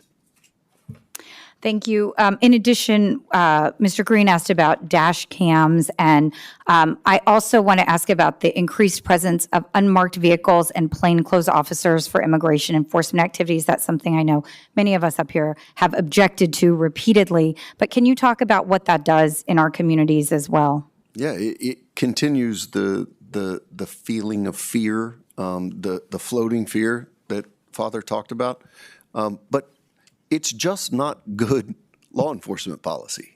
Undercover work is crucial to good law enforcement policy, but undercover officers don't then affect the traffic stops for reasons that we have seen time and again around the fear of the person trying to be stopped. So it is not best practices. Thank you. And with the time I have left, Councilmember Martinez, I just want to direct this question to you. Can you share with us how you see in the community this affects interactions with law enforcement agencies that come under your jurisdiction, like the Houston Police Department and others, and in the community because of the actions of these federal officers? Yes, Congresswoman. So it's important to continue to highlight that calls for services are down. My team, we've done some research. We've gotten data from HPD within our zip codes, and they have gone down. And then even heavier in the southwest part of Houston, where we have an even more diverse immigrant population. Calls of services have gone down even more so. What we're finding as well is that when residents, and I've shared my personal number with several community folks, when something is happening, an operation is happening, and folks can't identify who is heading that operation, we're having to call and figure out what agency is this, and in order to try and tamper down those fears. Thank you, Councilmember. I've gone over my time. I appreciate it. Thank you all for your testimony and for your work, and thank you again for convening this hearing, and I yield back. Thank you, Congresswoman. And before we hear from the next Congress member, let's welcome Mayor John Whitmire. Thank you so much for being with us today, Mayor.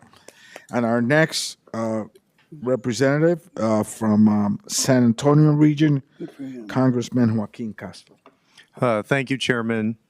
And I want to also express my condolences to the Salgado family, to all three brothers, and to your mom and to your extended family, and say thank you to Congresswoman Garcia and to the Houston delegation and the entire city of Houston that has shown incredible courage and stood up to this injustice, to the members of the legislature and the city council, and to the mayor who have pushed and advocated in their own ways. Thank you so much.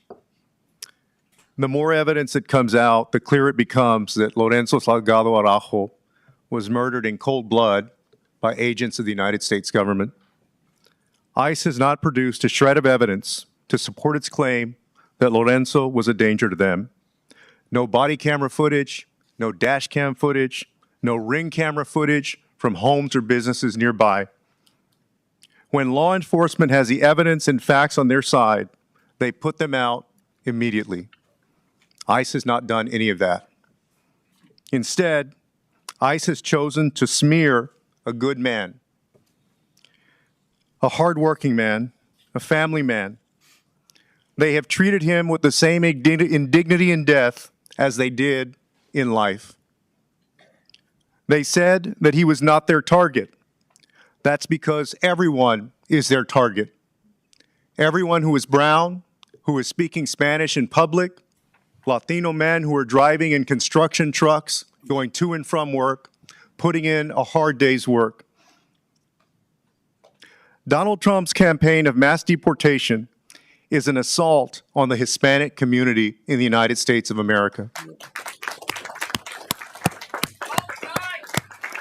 And let us also remember that Texas Governor Greg Abbott is a full partner in that brutality.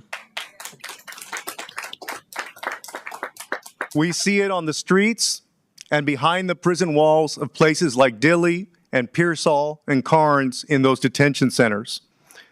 Governor Abbott has forced state and local law enforcement to assist ICE despite its reckless brutality. No identification, no warrants, full masks, and guns drawn.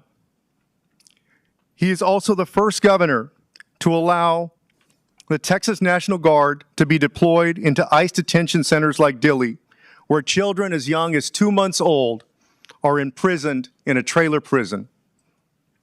This system and the people within it who have broken the law must be held accountable and brought to justice. Thank you to everyone who is committed to that. I want to ask a question of the district attorney. District Attorney Tier, thank you so much for initiating an investigation and pursuing justice. You mentioned that the Texas Rangers are assisting in that investigation. I first want to ask, just because there have been conflicting reports over the last 17 days, to the best of your knowledge, are the Texas Rangers conducting their own independent investigation? Thank you. The way that the Rangers got involved in this case is different than normal. The Texas Rangers are the partner agency that we typically work with, being the DA's office, in officer-involved shootings all the time. Usually, it is us the first day with them working our own parallel investigation collaboratively. This time, it took the efforts of Senator Alvarado, Mayor Whitmire, Noe Diaz, to really get the Rangers to be able to be involved. And so it was 8 days later that they finally got in. I know the governor didn't say anything about this case for a full week Right. after Lorenzo's death. And so- and can you speak? I know that you don't want to divulge too many details about the investigation in order not to compromise it. Can you speak to what kind of assistance the Rangers are providing? They are doing what they always do, which is a fabulous investigation, albeit 8 days later. But we're in conversations with them hourly, and so we're working together to really kind of piece it back. But they're a real asset to us. Thank you, District Attorney. Thank I you. appreciate it. Now yield back. Thank you, Congressman Castro. Now we're going to hear from Congressmember Christian Menefee. Thank you very much, Chairman, and thank you, Ranking Member, for bringing the committee to Houston. ICE has proven itself to be a radicalized law enforcement agency. They've terrorized our communities. They've executed people in the streets. And in my opinion, this is an agency that needs to be torn down to the studs and rebuilt into one that enforces immigration law while recognizing the dignity of the people that it encounters. But we all know that that will not happen under this administration, and it won't happen under this Congress that's currently controlled by Republicans. So today I want to focus on something more simple: how badly ICE is failing to meet basic 2026 expectations of any law enforcement agency that carries a gun, that can use lethal force, that works the street, and that regularly confronts the public. So DA Tier, throughout your career, you've worked on thousands of cases involving local police forces, correct? Yes. So I served briefly on Houston's Independent Police Oversight Board, where we had civilian oversight over the police force. And anytime we had a case, the very first thing we did was review the body-worn camera footage. In fact, we reviewed that before we even read any of the witness statements that involved other officers. So DA Tier, it's standard practice in 2026 for law enforcement officers on the street to wear body cameras, correct? Congressman, you and I have been in this very room talking about things like this. We have 86 law enforcement agencies that operate in Harris County alone. The only one that doesn't have body cameras is ICE. It's been publicly reported that the officers involved in this shooting did not have body cameras on. And what makes this particularly troubling is that DHS had the money. They got an influx of $75 billion from legislation passed last year, and they got $20 million specifically for body-worn cameras. They could have spent that on body cams for the officers that killed Mr. Lorenzo Salgado Araujo, but they failed to do so. And in fact, we've seen that they have money to recruit folks, they have money for new vehicles, they have money to increase enforcement operations, but not for body-worn cameras. DA Tier, it's basic police practice in 2026 not to shoot into a vehicle unless the officer has no other way to protect themselves, correct? That is absolutely correct, yes. It's been reported that more than a dozen attorneys and former law enforcement officials reviewed the footage of the chase. They said officers are trained to step out of the path of a vehicle rather than shoot at it because a wounded driver is often more dangerous than one who is simply fleeing. But based on the reporting that I've seen, the officer in this case shot Mr. Salgado Araujo while he was still in the vehicle, and Mr. Salgado Araujo had not brandished a gun or any other weapon. When you take someone's life in this country, when government takes someone's life, it should only be because there was no other way for that officer to protect himself. But none of the evidence that we've seen supports that here. DA Tier, it is standard practice in 2026 that when an officer takes a human life, the department gets its facts straight and conducts at least some preliminary investigation before assigning blame in the media, correct? At every level of law enforcement, that's correct. But in this case, an ICE spokesperson told the press the very day of the shooting that Mr. Salgado Araujo rammed an ICE law enforcement vehicle and weaponized his vehicle in an attempt to run over an ICE law enforcement officer, resulting in the officer firing first in self-defense. That statement went out before any real investigation took place, and witnesses and evidence have since disputed it. So here what we see in closing is ICE does not follow basic police practice for 2026. No cameras when it had money for cameras. Shots fired into a vehicle when there's no evidence that we've seen that the officer was forced to do so to save his own life. A public statement blaming the victim before any real investigation took place. There needs to be an investigation of ICE, and it needs to be done by Congress, and it needs to be bipartisan. I have yet to see members of Congress for the Republican Party from the state of Texas speak out on this murder that took place. All we've seen is obfuscation from ICE, from the Department of Homeland Security, and from the Trump administration as well. In January, new leadership will happen in the halls of Congress. And I know that every single person sitting up on the stage right now will be in full-throated support of an investigation. So in closing, I want to say to Ronaldo, to Lorenzo Jr., thank you for your courage, and we will make sure justice happens when we take back the halls of Congress. I yield back, Chairman. Thank you, Congressman. We will now hear from the Congresswoman from the state of California, Nanette Barragan. Thank you, Mr. Chairman. I want to start by offering my condolences to Ron and Lorenzo Salgado for the loss of your father. You have very powerful statements, and your ask of the Congress and members is going to be taken to Washington to make sure everybody hears those, not just those that are here today.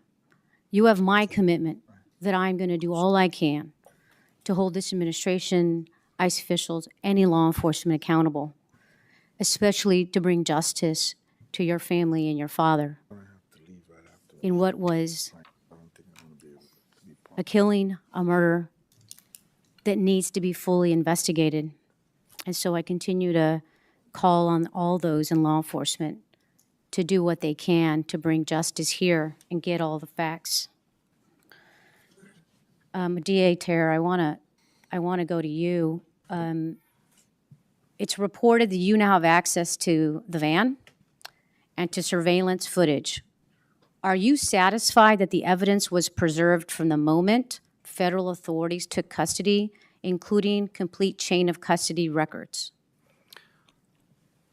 To the extent that we have evidence, I am satisfied. We still have a significant amount of physical evidence that we have not been able to get possession of. So that's to be determined, including up to the weapon that was used. And the other biggest concern for me around evidence that is in possession of only DHS, OIG, and ICE are the documentations around and the reports around what happened and why those agents were on that street that morning. Apparently, the U.S. Attorney is privy to information that we're not, based on the statement that was released a few days ago. And because of that, I think this body and certainly my office needs to have the FOW, the Field Operational Worksheet that ICE utilizes for the interaction previously where they said that 2 Guatemalans were trying to be detained. ICE would have created an FOW for that. They would have supplemented that FOW after the initial interaction with the 2 Guatemalans, which I want to be real clear here, would have had the license plate of the white van that they were actually looking for. Because if you're just going to try to knock down a white van in the east end of Harris County, Houston, you're going to be busy. So they had the license plate number, which completely cuts against the stated reason for the stop. So we need the FOW, we need the original, we need the updated one, then we need the I-213, which is their offense report when they make an arrest and detention, which occurred this day. So we need to see every iteration of that as well. And these are standard things that we get from every law enforcement agency that we're investigating. Thank you, DA. I want to just encourage you and implore you to continue to fight to get every piece of information. This is an out-of-control agency. This is an out-of-control administration. And this agency has no credibility. How do we know that? I'm reminded of the case in Chicago with Miramar Martinez, where ICE agents shot her 5 times. 5 times, and she survived. And what did they say then? Very similar things. Oh, it was the person in the car who rammed us. But all of a sudden, there was video footage, audio footage, text messages that showed it was actually the agents. As a matter of fact, the officers were bragging. One said, I fired 5 rounds and she had 7 holes. Put that in your book, boys. These are the agents. The response was, you're a legend. Another officer responded, say, beer's on me when I see you at training. And even their leadership, when asked if they supported this, said, big time. This is the agency we're talking about. This is not the agency that has the hiring standards that the Texas Rangers has or local law enforcement has. And this is where we owe an apology to the Salgado family, that this government has failed you, that this agency has failed you, that this administration is out of control, and there we're going to continue to fight for justice, and we have to fight to take away the funding for ICE to start. And with that, I yield back. Thank you, Congresswoman. We will now hear from Congresswoman from the state of Oregon, Congresswoman Andrea Salinas. Good morning, and thank you, Chair Thompson and Chair Espaillat, for convening this, and thank you to all the witnesses, but in particular, thank you to the Salgado family. Thank you for being here. Thank you for sharing your story. You have been incredibly brave. My dad grew up in Texas. He was an immigrant, and I saw him in your story. And this has been all of this entire out of control ICE, CBP, administration, agencies has been a very difficult time. But I am here 2,200 miles away from my hometown to let you know that I care and I'm going to fight like hell until we get justice. This is not okay. Mr. Proaño, I want to start with you. You mentioned in your statement a mortality rate that is increasing. It's at its highest rates in detention centers. It's at an all-time high is what you said. That means people held in ICE detention are dying. And the district attorney, Tier, you mentioned that 4 witnesses from the work crew are all in ICE detention. So I don't know who wants to answer this. I have 2 questions. Do those witnesses have access to attorneys of their own in the event of abuse or an untimely death of those witnesses in ICE detention? And number 2, I think that is to you, Mr. Proaño. And number 2, my second question, can you explain why this is so problematic to the well-being of the witnesses and to the success to achieve justice? Representative Salinas, in most cases, they do not. When they're put into detention, sometimes they're moved from location to location, making it difficult for the families to actually even get into contact with them. In some cases, especially in Texas, they're very quick to move them from Texas to Louisiana, for example, putting them further and further away from legal counsel representation and even their own family members who would be there to support them too. And very sadly, the cost to actually have legal representation, given that the entire system is overwhelmed, immigration legal service organizations are literally stretched to full capacity. And the legal community that's there that can provide service, sometimes it is getting exceptionally expensive. It used to be $2,500 to $5,000. Now they're asking for $15,000, $18,000, $25,000 or more for representation in cases where they don't even have all the facts. So very sadly, our biggest challenge is getting lawyers for these detainees when they need them most.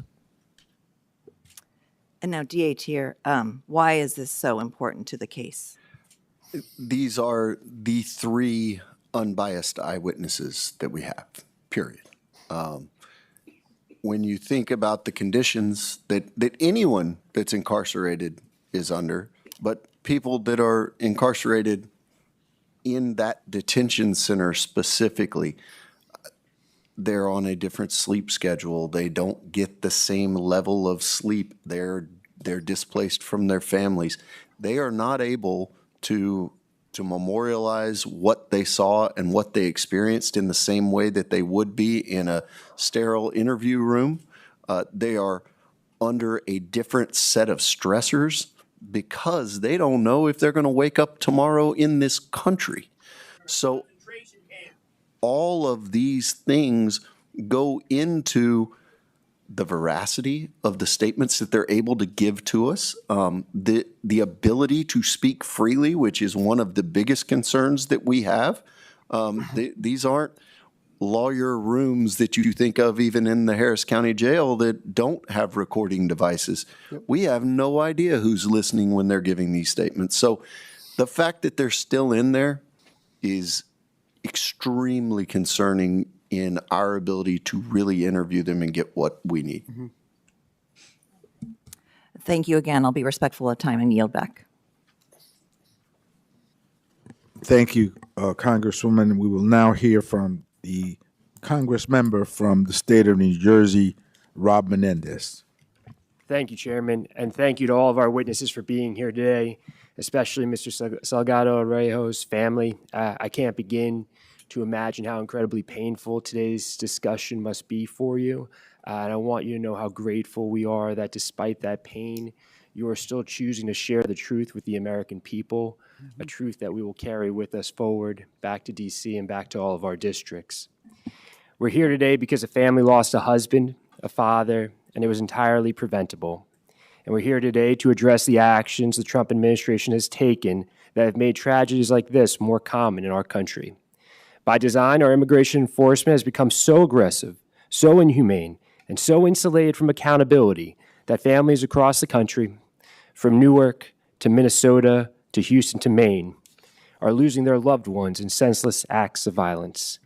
A year ago, outside Delaney Hall in Newark, I said that no one is safe in Trump's America. Not fathers, not mothers, no one. Today is a painful reminder of that. And from day one of this administration, they have repeatedly lied to the American people about their actions. Mr. Proaño, when someone is killed by federal law enforcement personnel, including ICE agents, should the American people be able to trust the government's account of that incident? Just yes or no.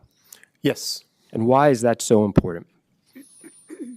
It's so important because it's the transparency piece of it. We don't really know who these folks are. They're masked agents, for example, with no identification, no credentialing at all whatsoever, riding around in vehicles that are unmarked at the end of the day. But that's not what happened here in terms of being able to trust the government's account. Before any evidence was made public, before Lorenzo, Ronaldo, and their family had even been notified, let alone received answers, the Trump administration was already rushing to justify the killing with contradictory narratives that vilified the victim, their father. DHS initially claimed that Mr. Salgado Arroyo was the subject of a targeted immigration enforcement operation before later acknowledging that he was not the intended target after all. District Attorney Tier, just yes or no, does the fact that DHS immediately provided a rushed and inaccurate account of what happened call into question the administration's credibility? Yes. I agree. And time again, we've seen the Trump administration bend the truth to justify fatal incidences and other acts of violence. After agents killed Renee Good in Minnesota, DHS claimed she, quote, weaponized her vehicle as an act of domestic terrorism, despite clear video evidence that showed otherwise. District Attorney Tier, from your perspective, are these instances of misinformation isolated? I can speak to this one, and it is extraordinarily concerning the number of different versions that came out prior to anything. And as someone that is an American, I've seen the same thing happen in Maine, I've seen the same thing happen in Illinois, and I've seen the same thing happen in Minnesota, among others. So I would say from just a layman's perspective, no, they're not isolated. Thank you. When there's a broader pattern of the federal government using misinformation to avoid accountability and shield federal agents from scrutiny, it's not just the truth that suffers. Mr. Perano, if federal agencies know that the president and his administration will lie to cover up their misconduct, does that create a culture of impunity around the use of force? It has emboldened this agency. It has emboldened these officers. They think that they can get away with it at the end of the day. And that really is a travesty of justice, and really goes against every fiber of really what any of us know to be an honest and just system. And would it be fair to say that under these circumstances, violence against immigrants is not accidental, but systematically encouraged? They are attacking and hunting Latinos and Latino communities.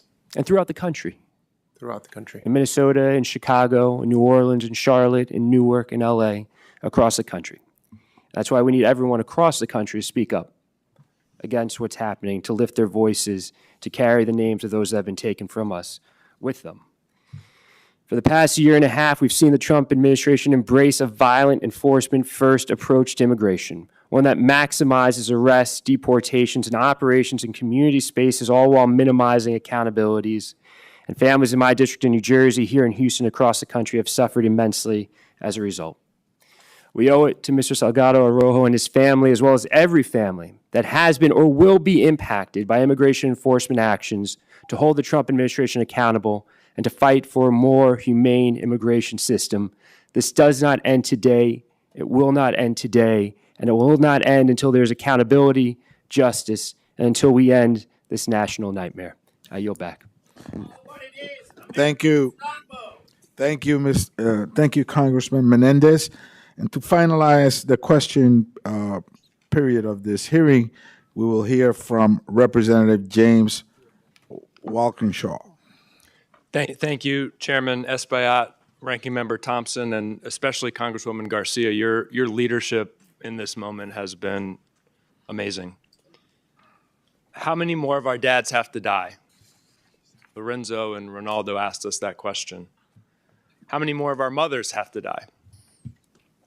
I appreciate all of the witnesses today. You all have provided valuable insights and information, but I came across the country to see Ronaldo and Lorenzo, to look into your eyes and to see your pain and your anger so that I can take it back to Washington and communicate it to my colleagues. But I also saw your resolve. I left my house this morning in Virginia. It was early in the morning. It was dark. My 5-year-old son was asleep. Went into his bedroom. I kissed him on the forehead, and I said, "Daddy will be home tonight." And I will. But your father didn't make it home. Juan Sebastian Guerrero didn't make it home. Renee Good didn't make it home. Now, Ronaldo and Lorenzo, when you're a dad, you're always kind of wondering, are you doing a good job? Your dad probably asked himself that. But as I listen to you and see you, it's very clear he did a hell of a job. And I know that he is very, very proud of you. Recently, members of the Homeland Security Committee had a closed-door briefing from ICE on their use of force policies. Republicans not willing to have an open hearing with ICE under oath to discuss those policies. But one of the things we learned, astoundingly, to me at least, was that from January of 2025 to today, 18 months, only one single solitary ICE officer has been disciplined for violating their use of force policies. One officer. 22,000 ICE officers now, thousands of violent encounters, 6 deaths, one officer has been disciplined. That tells me this is an agency where accountability has broken down and an agency that is broken. And I want to ask Councilman Martinez, a year ago today, I was a local government elected official like yourself. You, with your colleagues, have an oversight responsibility of the Houston Police Department. Does that sound remotely plausible to you? That there can be 22,000 officers involved in thousands of encounters, many violent, that only once an ICE officer could have violated the agency's use of force policies in 18 months? Congressman, no. The Houston Police Department is a professional, trained organization, and something like that would not happen locally. And if the chief of police of the Houston Police Department came before your council and said that, what would you say to him? We would definitely be putting limitations on what he can do. DA Tier, you, I presume, have been involved in investigations of officer-involved shootings and use of force violations. What do you think about that? 22,000 officers, one disciplined by the agency in 18 months. As Councilmember Martinez said, the HPD is a good example. There are almost 6,000 sworn officers there in an 18-month period through an academy that is so rigorous, through a training program that is rigorous. We see more than that come across criminally in the DA's office because the agency holds those officers accountable and they strive for accountability. It stretches everything beyond comprehension to suggest that just once there's been an issue. Thank you both. Lorenzo, Ronaldo, thank you for your courage, for your voice in this important moment. You are doing an incredible service to your nation, and I thank you for it. Thank you, Mr. Chairman. Thank you, Congressmember. This ends the question period of this hearing. We want to thank the witnesses that came forward today. We want to thank the community for coming out and your steadfast support for this family. And with that, we will hear closing remarks from Congresswoman Sylvia Garcia. Thank you, Mr. Chairman, and I too want to thank all the witnesses today and, of course, thank them for their honesty, their courage, and your willingness to share your story, especially Mr. Salgado's sons, share them with Congress and with the American people. I also want to thank every member of the community who is here and for supporting this family as we go through this process. I want to thank also Judge Lena Hidalgo and the entire county team headed by our former colleague, Erica Lee Carter, who is now the county administrator. Thank you for hosting us today and handling all the logistics. I want to thank Mayor Whitmire, who's still with us here today, and has been through a greater part of this hearing, because it's really going to take all of us working together. Today is just one hearing, but it's not the last hearing. Today was about making sure this community knows that no one will ever forget Mr. Salgado, and that we're not going to forget all the other deaths under the custody or in the control of ICE. Throughout today's testimony, we heard difficult stories, but we've also heard about fear in the community. We heard about uncertainty. We heard about families whose lives has been changed forever. I wish we had also heard from ICE and the Department of Homeland Security. But unfortunately, as I said earlier, they chose not to come testify, and they've also chose not to answer any of our questions in writing, and we've introduced those letters into the record. But their absence does not erase the questions that have been asked today. It does not erase what happened on July 7th, and it certainly does not erase Congress's responsibility to pursue the truth. The people of Houston deserve answers. They deserve transparency. They deserve accountability. To the Salgado family, I want to say again, thank you. I know that no hearing can lessen your pain. No hearing can bring Lorenzo back. But your willingness to share your story has ensured that his life will not be reduced to a statistic or forgotten in a government report. This is the beginning. We will continue demanding documents, seeking testimony, and asking the questions of all the federal agencies involved, especially those who have refused to answer. And we will continue standing with this community because accountability has no option. Transparency is not optional. The Constitution is not optional. We owe the Salgado family the truth. We owe the community accountability. And we owe future generations a government worthy of the public's trust. I now want to also thank Ranking Member Thompson and Chairman Espaillat and all my colleagues who came from across the country and everyone who participated today. Again, this hearing is not the ending, but our work is also continuing. We will seek justice for Lorenzo Salgado. We will continue fighting for accountability, and we will continue standing with the people of Houston and this family until justice is done. Thank you, and the hearing is adjourned.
where the tragic killing of Mr. Salgado occurred.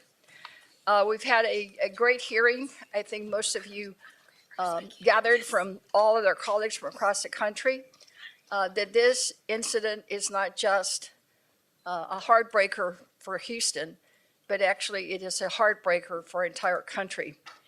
I want to thank again Ranking Member Thompson and the head of the Congressional Hispanic Caucus for having the shadow hearing here today.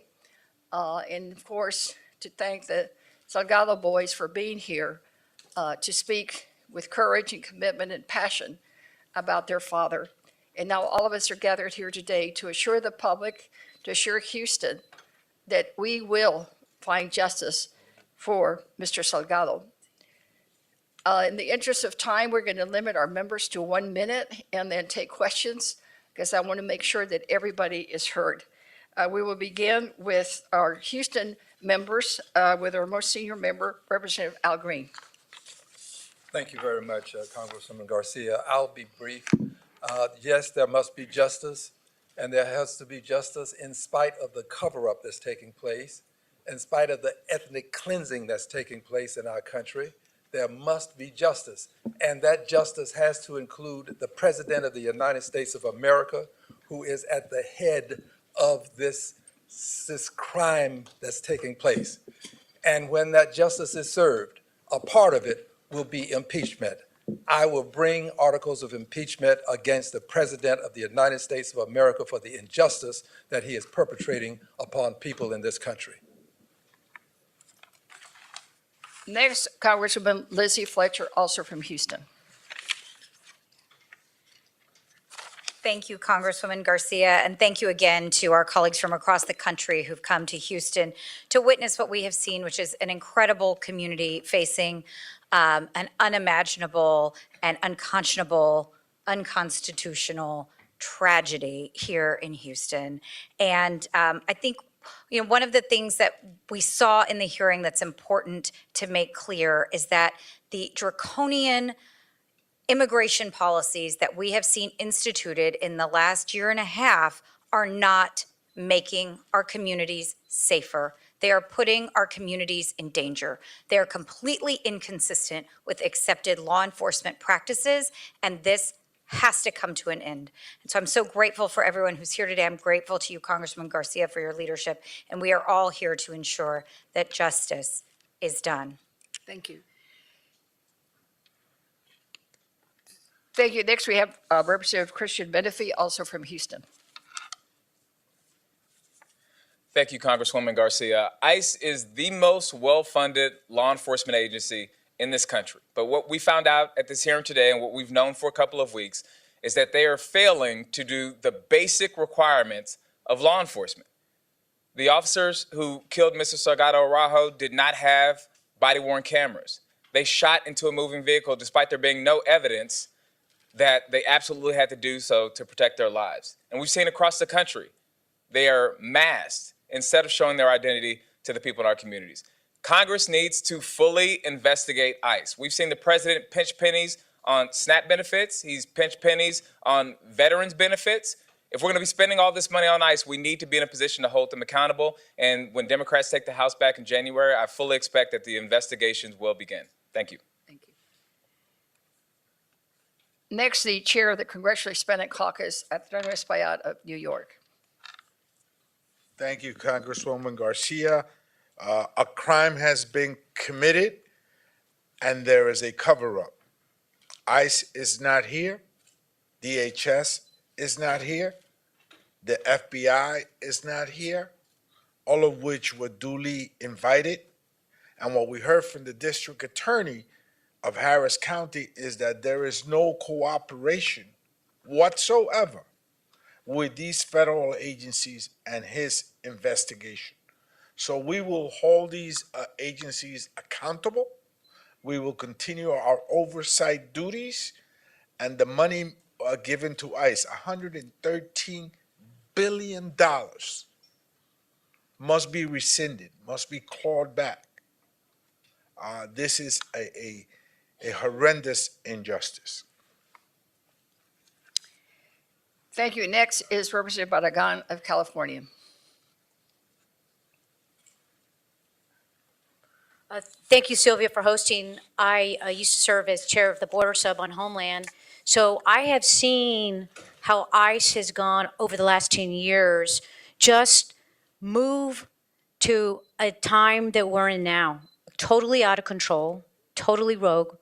It's an agency that doesn't have the same standards as your local police department hiring standards and use of force standards. Your local police has to show their name. They don't have masks on. They wear body cameras. What was most disturbing of what we heard today was what the DA said over and over again. They are not getting the full cooperation to get everything that they need to investigate this. Because we need to make clear that nobody is above the law, not ICE officers, nobody. Everything needs to be investigated, and we need to bring justice to this family. And this is not the only family. There's families in Maine, the family of Renee Good, the family of Alex Preddy, and the list goes on and on. And so we need to continue to highlight these stories because this president, this administration, and this agency is not going after serious criminal offenders like they promised. They're going after our brothers, our sisters. We heard today, a good man who was just going to work, who's been in Houston for decades. So we will continue to fight for justice. Thank you. Thank you. And next up is Representative Castro of San Antonio, Texas. Under Donald Trump, ICE has become an abusive and rogue organization that I believe should be disbanded. There has been brutality on the streets. We have seen American citizens killed, as well as good, hardworking people like Lorenzo.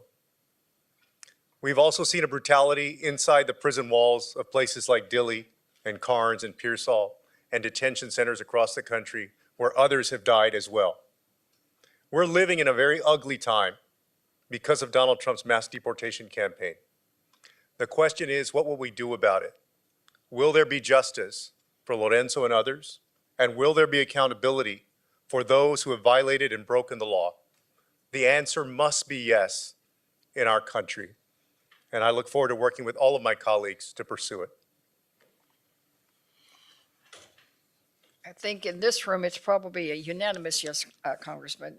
Next up is Andrea Salinas. Representative Salinas is from Oregon. Well, good afternoon, and thank you to my colleagues for bringing us here today. I am Andrea Salinas from the great state of Oregon's Willamette Valley, and I'm here today for the Salgado family. I'm here to say sorry that their government could not protect their father. Not only could they not protect him, they killed him. This is happening too often, and we learned today that only one ICE agent has been investigated, yet we know of 8 killings. This is not justice. That is why we're here today. In the short term, it means events just like this, to raise awareness, to let community members know that we have your back, that it is okay to go to mass, it is okay to go to the grocery store, it is okay to go to school, to be a family, out in public, to go to the parks. We have your back. In the medium term, it means making sure that we pass legislation that actually helps to protect the civil rights of Latinos across the country and of our communities. And in the long term, it means these investigations that have to take place. They have to take place when Democrats are in control, when we hold this administration accountable, when we hold CBP accountable, when we hold ICE accountable. We have passed so many measures to pull back the funding from ICE. And let's be honest, our Republican colleagues keep funneling them more and more money. And as was said earlier, they are the largest law enforcement agency and the most funded law enforcement agency in this country. This has to stop. Yes, it must stop. And joining us in that effort is Congressman James Walkinshaw from Virginia. Thank you. I came from Virginia today to show my support for Congresswoman Garcia, for the people of Houston, and for the Salgado family. And the American people will never see exactly what happened to Lorenzo Salgado Araujo because there's no body camera footage. But every single American has the opportunity to see in the eyes of his sons the pain and devastation of this reckless, out of control mass deportation agenda. And that pain and devastation exists in the eyes of families in every corner of the nation, including my home in Virginia. And that's why we're here today saying enough is enough. It is past time to end this violence, and we're going to take that message back with us to Washington. Thank you. Next, we have Representative Menendez of New Jersey. Thank you, Sylvia, and thank you for organizing this forum. Thank you to all of the Texas delegation that were here today. Thank you to Chairman Espaillat and all of our colleagues. I'm Rob Menendez. I come from New Jersey's 8th Congressional District. I've been to field hearings in Minneapolis after the killings of Renee Good and Alex Preddy. I've been to field hearings in Newark to combat what's been happening there at Delaney Hall. My plea to the American people is don't wait for this to happen in your community. Speak out now. The best time would have been yesterday, but speak out now because this is not who we are as a country. And this will arrive at our doorstep, whether we acknowledge that or not. It will impact us directly or impact those that we care about. I had to look into the eyes of 2 young men who lost their father. That should not be happening in our country at the hands of the federal government. And we can stop it. Us here, the elected representatives, will be at the tip of the spear in pushing back against this administration. But the more people that join the chorus of Americans who are saying this is wrong and unacceptable, the stronger we become in pushing back against this and ending this national nightmare and turning the page on the darkness that we have seen. And we're going to keep showing up until we turn that page. We're going to keep showing up and engaging with the American people across the country to get us to those better tomorrows, to end this national nightmare. I'm so thankful for my colleagues that I get to do this work with. Thank you. And of course, all of us must join in this effort. And with us today, we also have some of our strong allies that have been with us from the very beginning. I'd like to start with Rochelle Garza, Commission Chair of the United States Commission on Civil Rights. Good afternoon, everyone. Lorenzo Salgado Araujo should still be alive today. His family should be welcoming him home after work, not mourning his death. They should be talking about weekend plans, not protesting for accountability. My name is Rochelle Garza, and I proudly serve as the chair of the U.S. Commission on Civil Rights. Over the past few months, I've heard directly from communities in St. Paul, Minnesota, Chicago, and most recently Los Angeles through the People's Hearings on Immigration Enforcement. It's an effort organized by the Hispanic Federation, the Texas Civil Rights Project, the Miranda Family Fund, and Latino Victory Foundation. And the testimony we've heard is a powerful reminder of why institutions like the Commission on Civil Rights exist. Since its creation in 1957, the Commission was designed to go directly to the communities to document and report on the status of civil rights to the President and Congress. Today, it remains the only independent, bipartisan, fact-finding federal agency with this responsibility. And so I want to thank the Congressional Hispanic Caucus, especially Chair Espaillat and Congresswoman Garcia, for inviting me to listen, to learn, and share what I heard today with my colleagues on the Commission as we deliberate our next investigation. And what I heard today mirrors what I've heard from over 100 individuals impacted by immigration enforcement efforts. I've listened to parents, workers, faith leaders, educators, attorneys, and directly impacted individuals describe how immigration enforcement has changed their lives, how it's harmed their families, and how it's disrupted their neighborhoods.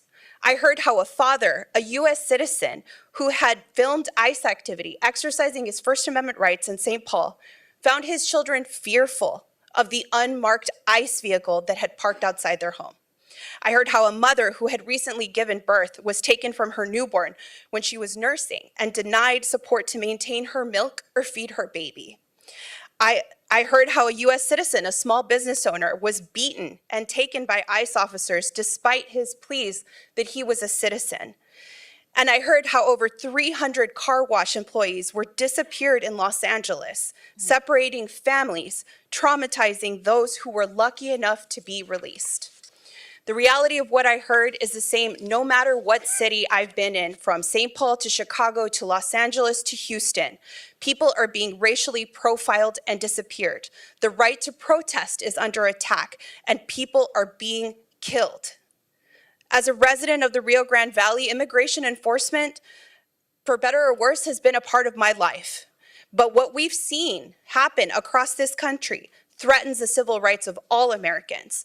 As of May of 2026, 400,000 people have been taken by ICE. That's left 145,000 US citizen children without one of their parents.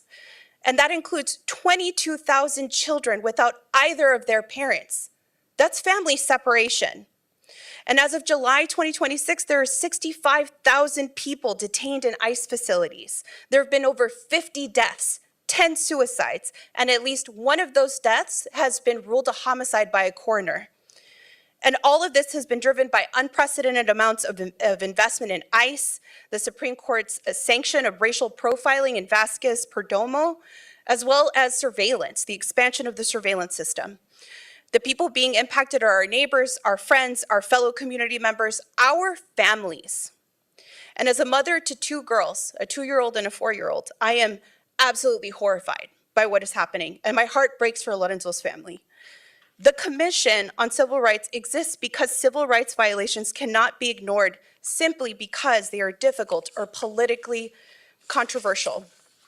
With each tragedy, the calls for an independent investigation into immigration enforcement have grown louder and increasingly bipartisan.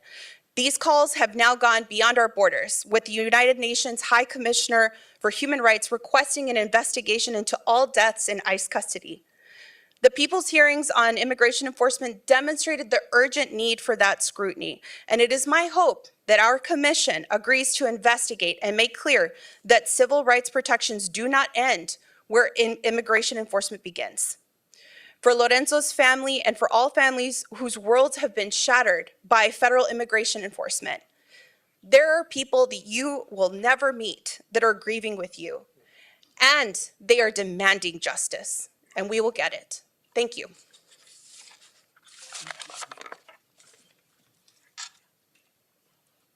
Thank you so much, and we all look forward to working with you to ensure that the commission does act and do that investigation because it is sorely, sorely needed.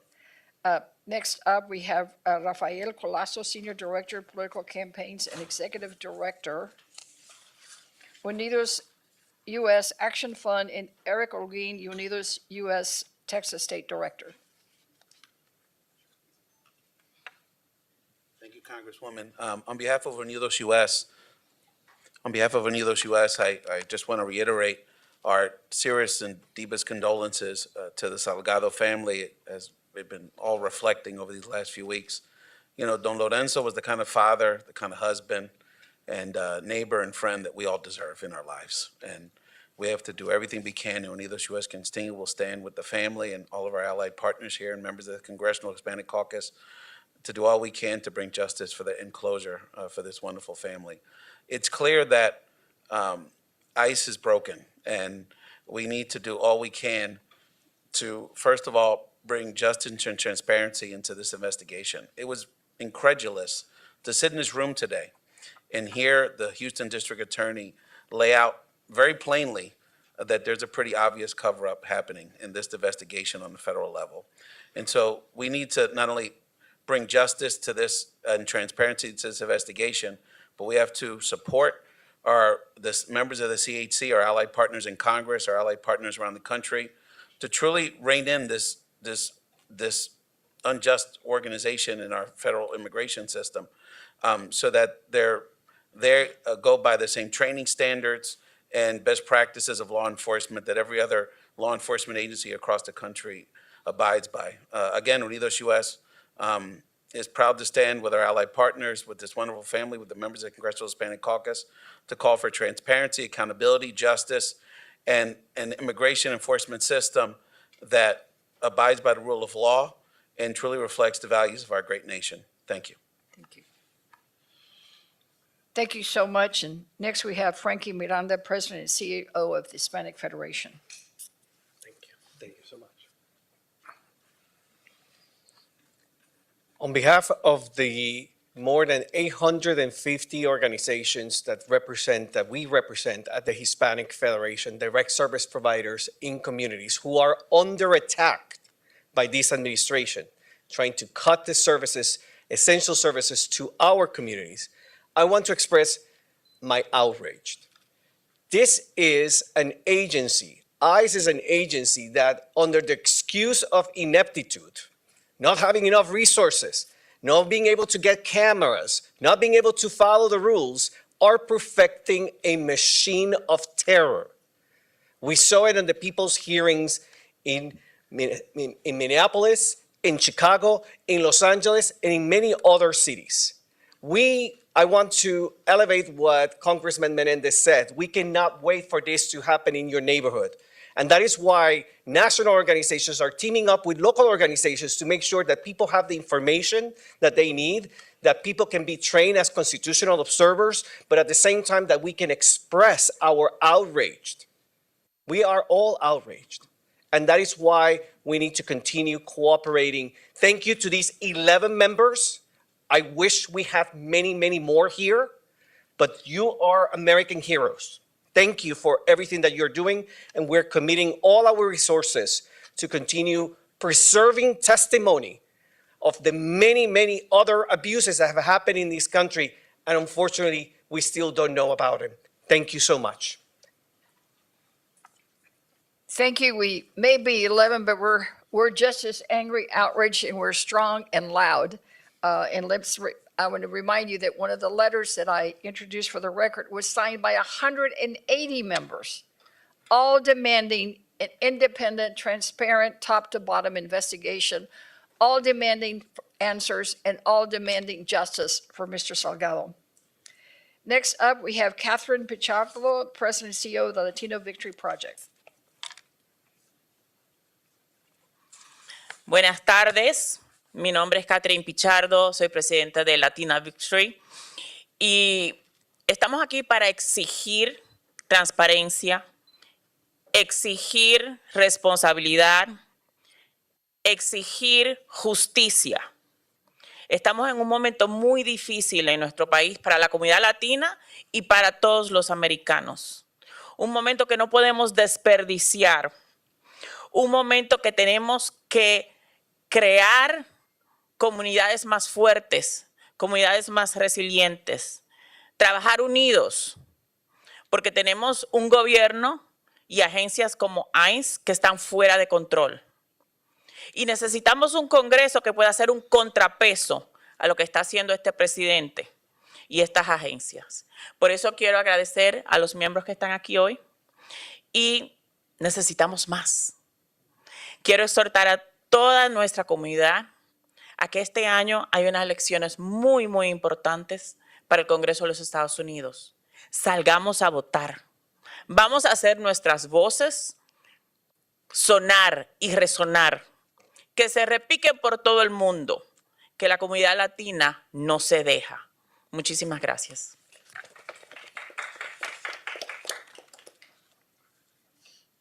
Next, we have Diana Isa, Texas State Director, Mi Familia Vota. Good afternoon, everybody. I'm no politician, but I am here on behalf of the community, a community that has really shown up for the Salgado family, but a community that is also outraged by all of the attacks that our communities have seen under this administration. On behalf of Mi Familia Vota, our hearts are with the Salgado family as they grieve this unimaginable loss. Lorenzo Salgado Araujo represented the very best of our community. We stand with his loved ones as they seek truth, justice, and accountability. Lorenzo's death also focuses us to confront a much larger issue. Immigration detention is not intended to be punitive, and a person's immigration status should never determine whether their life is valued. Yet too many people are dying in ICE detention, at least 21 already this year, and too many others have lost their lives during immigration enforcement operations. As we have heard today, ICE and DHS's initial account of what happened to Lorenzo does not align with the reality described by those that were here today. We know now that the 3 eyewitnesses who were in the vehicle have stated that Lorenzo stopped the car, put it in park, and fire was still put upon. This is not an isolated incident. Too often, initial accounts from ICE and DHS are later contradicted by video evidence, witness testimony, or findings in court. Time and time again, we have seen cases where the facts ultimately tell a very different story than the one presented to the public.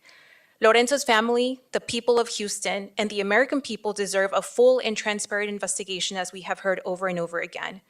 We demand that the eyewitnesses currently in ICE custody be allowed to remain in the country so that they can testify about what they saw, and that ICE fully comply with any court orders preventing their removal. We also deserve to know how the initial public narrative was created and approved. Public trust depends on transparency, and the trust has been seriously damaged. Aggressive enforcement tactics that undermine constitutional rights and due process make every community less safe. Immigration enforcement must respect the Constitution, the rule of law, and the dignity of every human life.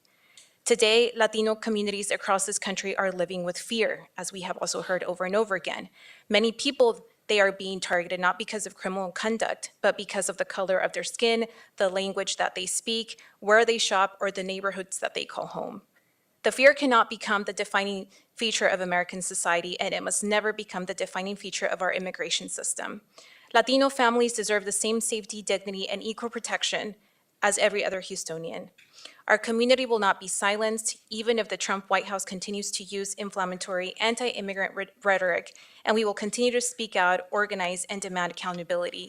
I urge all of us that are eligible to vote these elections. Too much is at stake. And thank you, everybody here, allied, and members of Congress for the support. Thank you. Thank you. That concludes our opening remarks. If there's any questions from the press, either directed to me or to any of the members or allies present. In the pink. Thank you. Congresswoman Garcia, you mentioned that you really wanted to get transparency in terms of what was happening with this investigation. Was there anything in particular you wanted to learn today, and any questions that you still have in terms of how things are proceeding at the federal and local level? Well, as I directed a question to the DA, I mean, I would like to know who the shooter is and get some assurance that he's not on the streets anywhere in America, and might take the same, in what I consider unlawful, excessive, abusive force that he took. Because I think if any time that I've been around in law enforcement, whenever there's a shooting, they immediately put that person on administrative leave. They make sure that that person is no longer in the streets. We haven't gotten that assurance. So that is one of the questions that I still have. Next, sir. Somebody mentioned Woody Park and what happened here. And the end result was that law enforcement here in Houston, across the country, had longer times to train. How long are ICE agents being trained? Because I've heard it was not long at all before they put them in the field. Well, I'm hearing everything from 2 weeks to months, but I'll defer to who had that briefing, Mr. Whiteshot. Can you know that answer? Yeah, I can. More specific. Currently, ICE says it's 40 days, and here's what we know, though: they have removed from the training for ICE officers critical elements that existed before around use of force, around their use of firearms. And what ICE will say is, well, we're teaching the same curriculum, but in a shorter period of time. And I mentioned my son earlier, he's starting kindergarten pretty soon. And if the principal of the school told me, we're going to teach him the exact same material, but do it in half the time, I wouldn't buy it. And I don't buy it with respect to ICE either. They're cutting corners. Way in the back. Yes, ma'am. Hi, thank you for having this today. Do you see, given that you all are Democrats here and you don't have the Republicans, and it is hard to get any bipartisanship in Congress, do you see anything coming from this forum? And were there any pathways that were mentioned today, any elements that were mentioned today that you see going a bit differently with the legislative, being regulatory or other, where you could bring about some kind of form change, whatever, for this resolution? Well, I think one of the things you'll see is what we've already done. I mean, we put out a 10-point plan for reforms in ICE We also all have committed to not providing one more penny of funding for ICE. Those are all real concrete things that we're already doing. And I think all of us here gathered today represent, probably 7 or 8 different committees. And I can tell you that all the committees of jurisdiction are already looking at what they can do.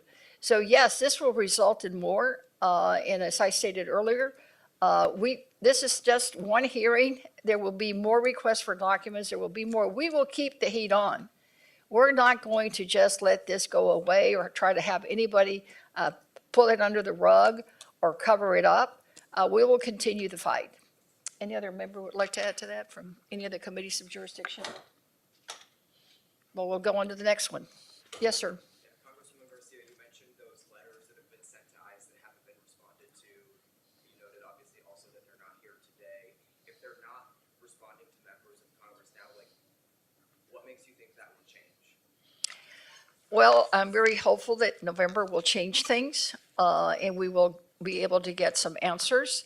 I was, in the interest of full disclosure, I did have a conversation with the acting director of ICE, and that is when he committed that there would be body cameras on all agents in the field by the end of this month.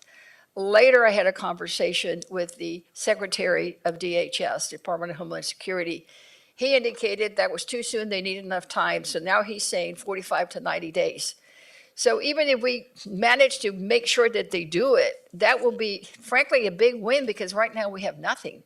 So I want to make sure that the public understands that it may be small steps, but we will get there because we're not going to get stopped until we get justice for Mr. Salgado and some changes in ICE, period, full stop.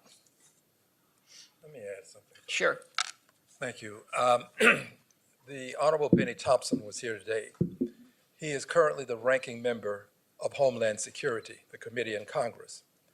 And as such, he has sent a letter to the head of ICE as well as DHS, I suppose. And in that letter, there were many questions that were asked, but he's laying the foundation for a future hearing.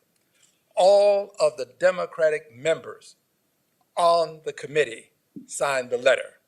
The Democrats are committed to an investigation, transparency, and accountability. Anyone else? Sure. What has changed is that this is a watershed moment for the Latino community. We've had over 175,000 people sign petitions. Financial support has come into the family as well. We have over 300 vigils that are actually planned for Saturday, all around the country itself. And so post Preddy and post Ray Nicole Good, folks kind of lost attention to what was happening, but the detentions, the deportations effectively continued. The Latino community is standing up for ourselves. That is what you're seeing here. We're standing up across the country. Over 20,000 people in Houston alone signed that petition, which I delivered to the mayor this morning. Over 57,000 people in Texas alone signed that petition in 831 cities of 971 in this state. People are paying attention. Latinos are standing up. Our coalition is stronger than it has ever been, and with the support of Sylvia Garcia, Adriano, and the CHC, and all of these members here, you're going to start to see a significant shift coming because Latinos are tuned in, and we will hold them accountable in November. Let me just say that much needs to be done. In fact, the body camera program is not codified, is not contemplated in law, although money, $20 million, were appropriated for it. So that program was piloted by the previous administration, obviously stopped by this new administration, and now is done haphazardly across the country, but it's not law. It should be, all of the things that we are proposing should be contemplated and should be done through legislation. Dream and Promise Act, body cameras, farm workers bill. All of these immigration-related pieces that are also in a comprehensive bill should also be looked at individually and be codified. You know, we cannot rely on departmental regulation for, let's say, body cameras. It should be mandated by law, and I think that's what we plan to do. Thank you. We've got members with flights, so I'll take just one more question with the red cap. What is the message to the large and growing chorus of people in this country and around the world who see ICE as a department that has been baked in hatred and terror and unconstitutionality? Individuals who would like to see the agency go away entirely, given its approach towards people on our streets. What is the message to those folks? I hear a lot about reform. That's why I asked. Well, it starts with reforms, it starts with changes, but I think you probably heard there's been a number of words used during the testimony today, disbanding, retooling, rebuilding. The bottom line is it's got to change. What it's doing now is unacceptable, it's un-American, it's unconstitutional, it's humane, and it's unchristian. And we will work hard to make sure we get that done. Now, what will result, hopefully, will be a just, humane immigration system. People have to remember that immigration, violation of immigration law by in itself is not a crime. It's not a crime, it's administrative law. It's no different than someone who isn't paying their IRS. They're not committing a crime until they're convicted, but they're in violation of an IRS rule. So to me, it's about making sure that we make the changes necessary, and we are all committed to doing that. Let me add this to that. Very quickly, because we need to adjourn. Excuse me. If the Secretary of what is now War can change the Department of Defense to the Department of War, then I cannot see why we can't change ICE and reform ICE. It can become ICE today and nice tomorrow. Well, with that note, we will adjourn, but of course, some of our members may be available for any one-on-ones or any follow-up that you might have at their pleasure. Thank you. Thank you, guys. Thank you, Congressman.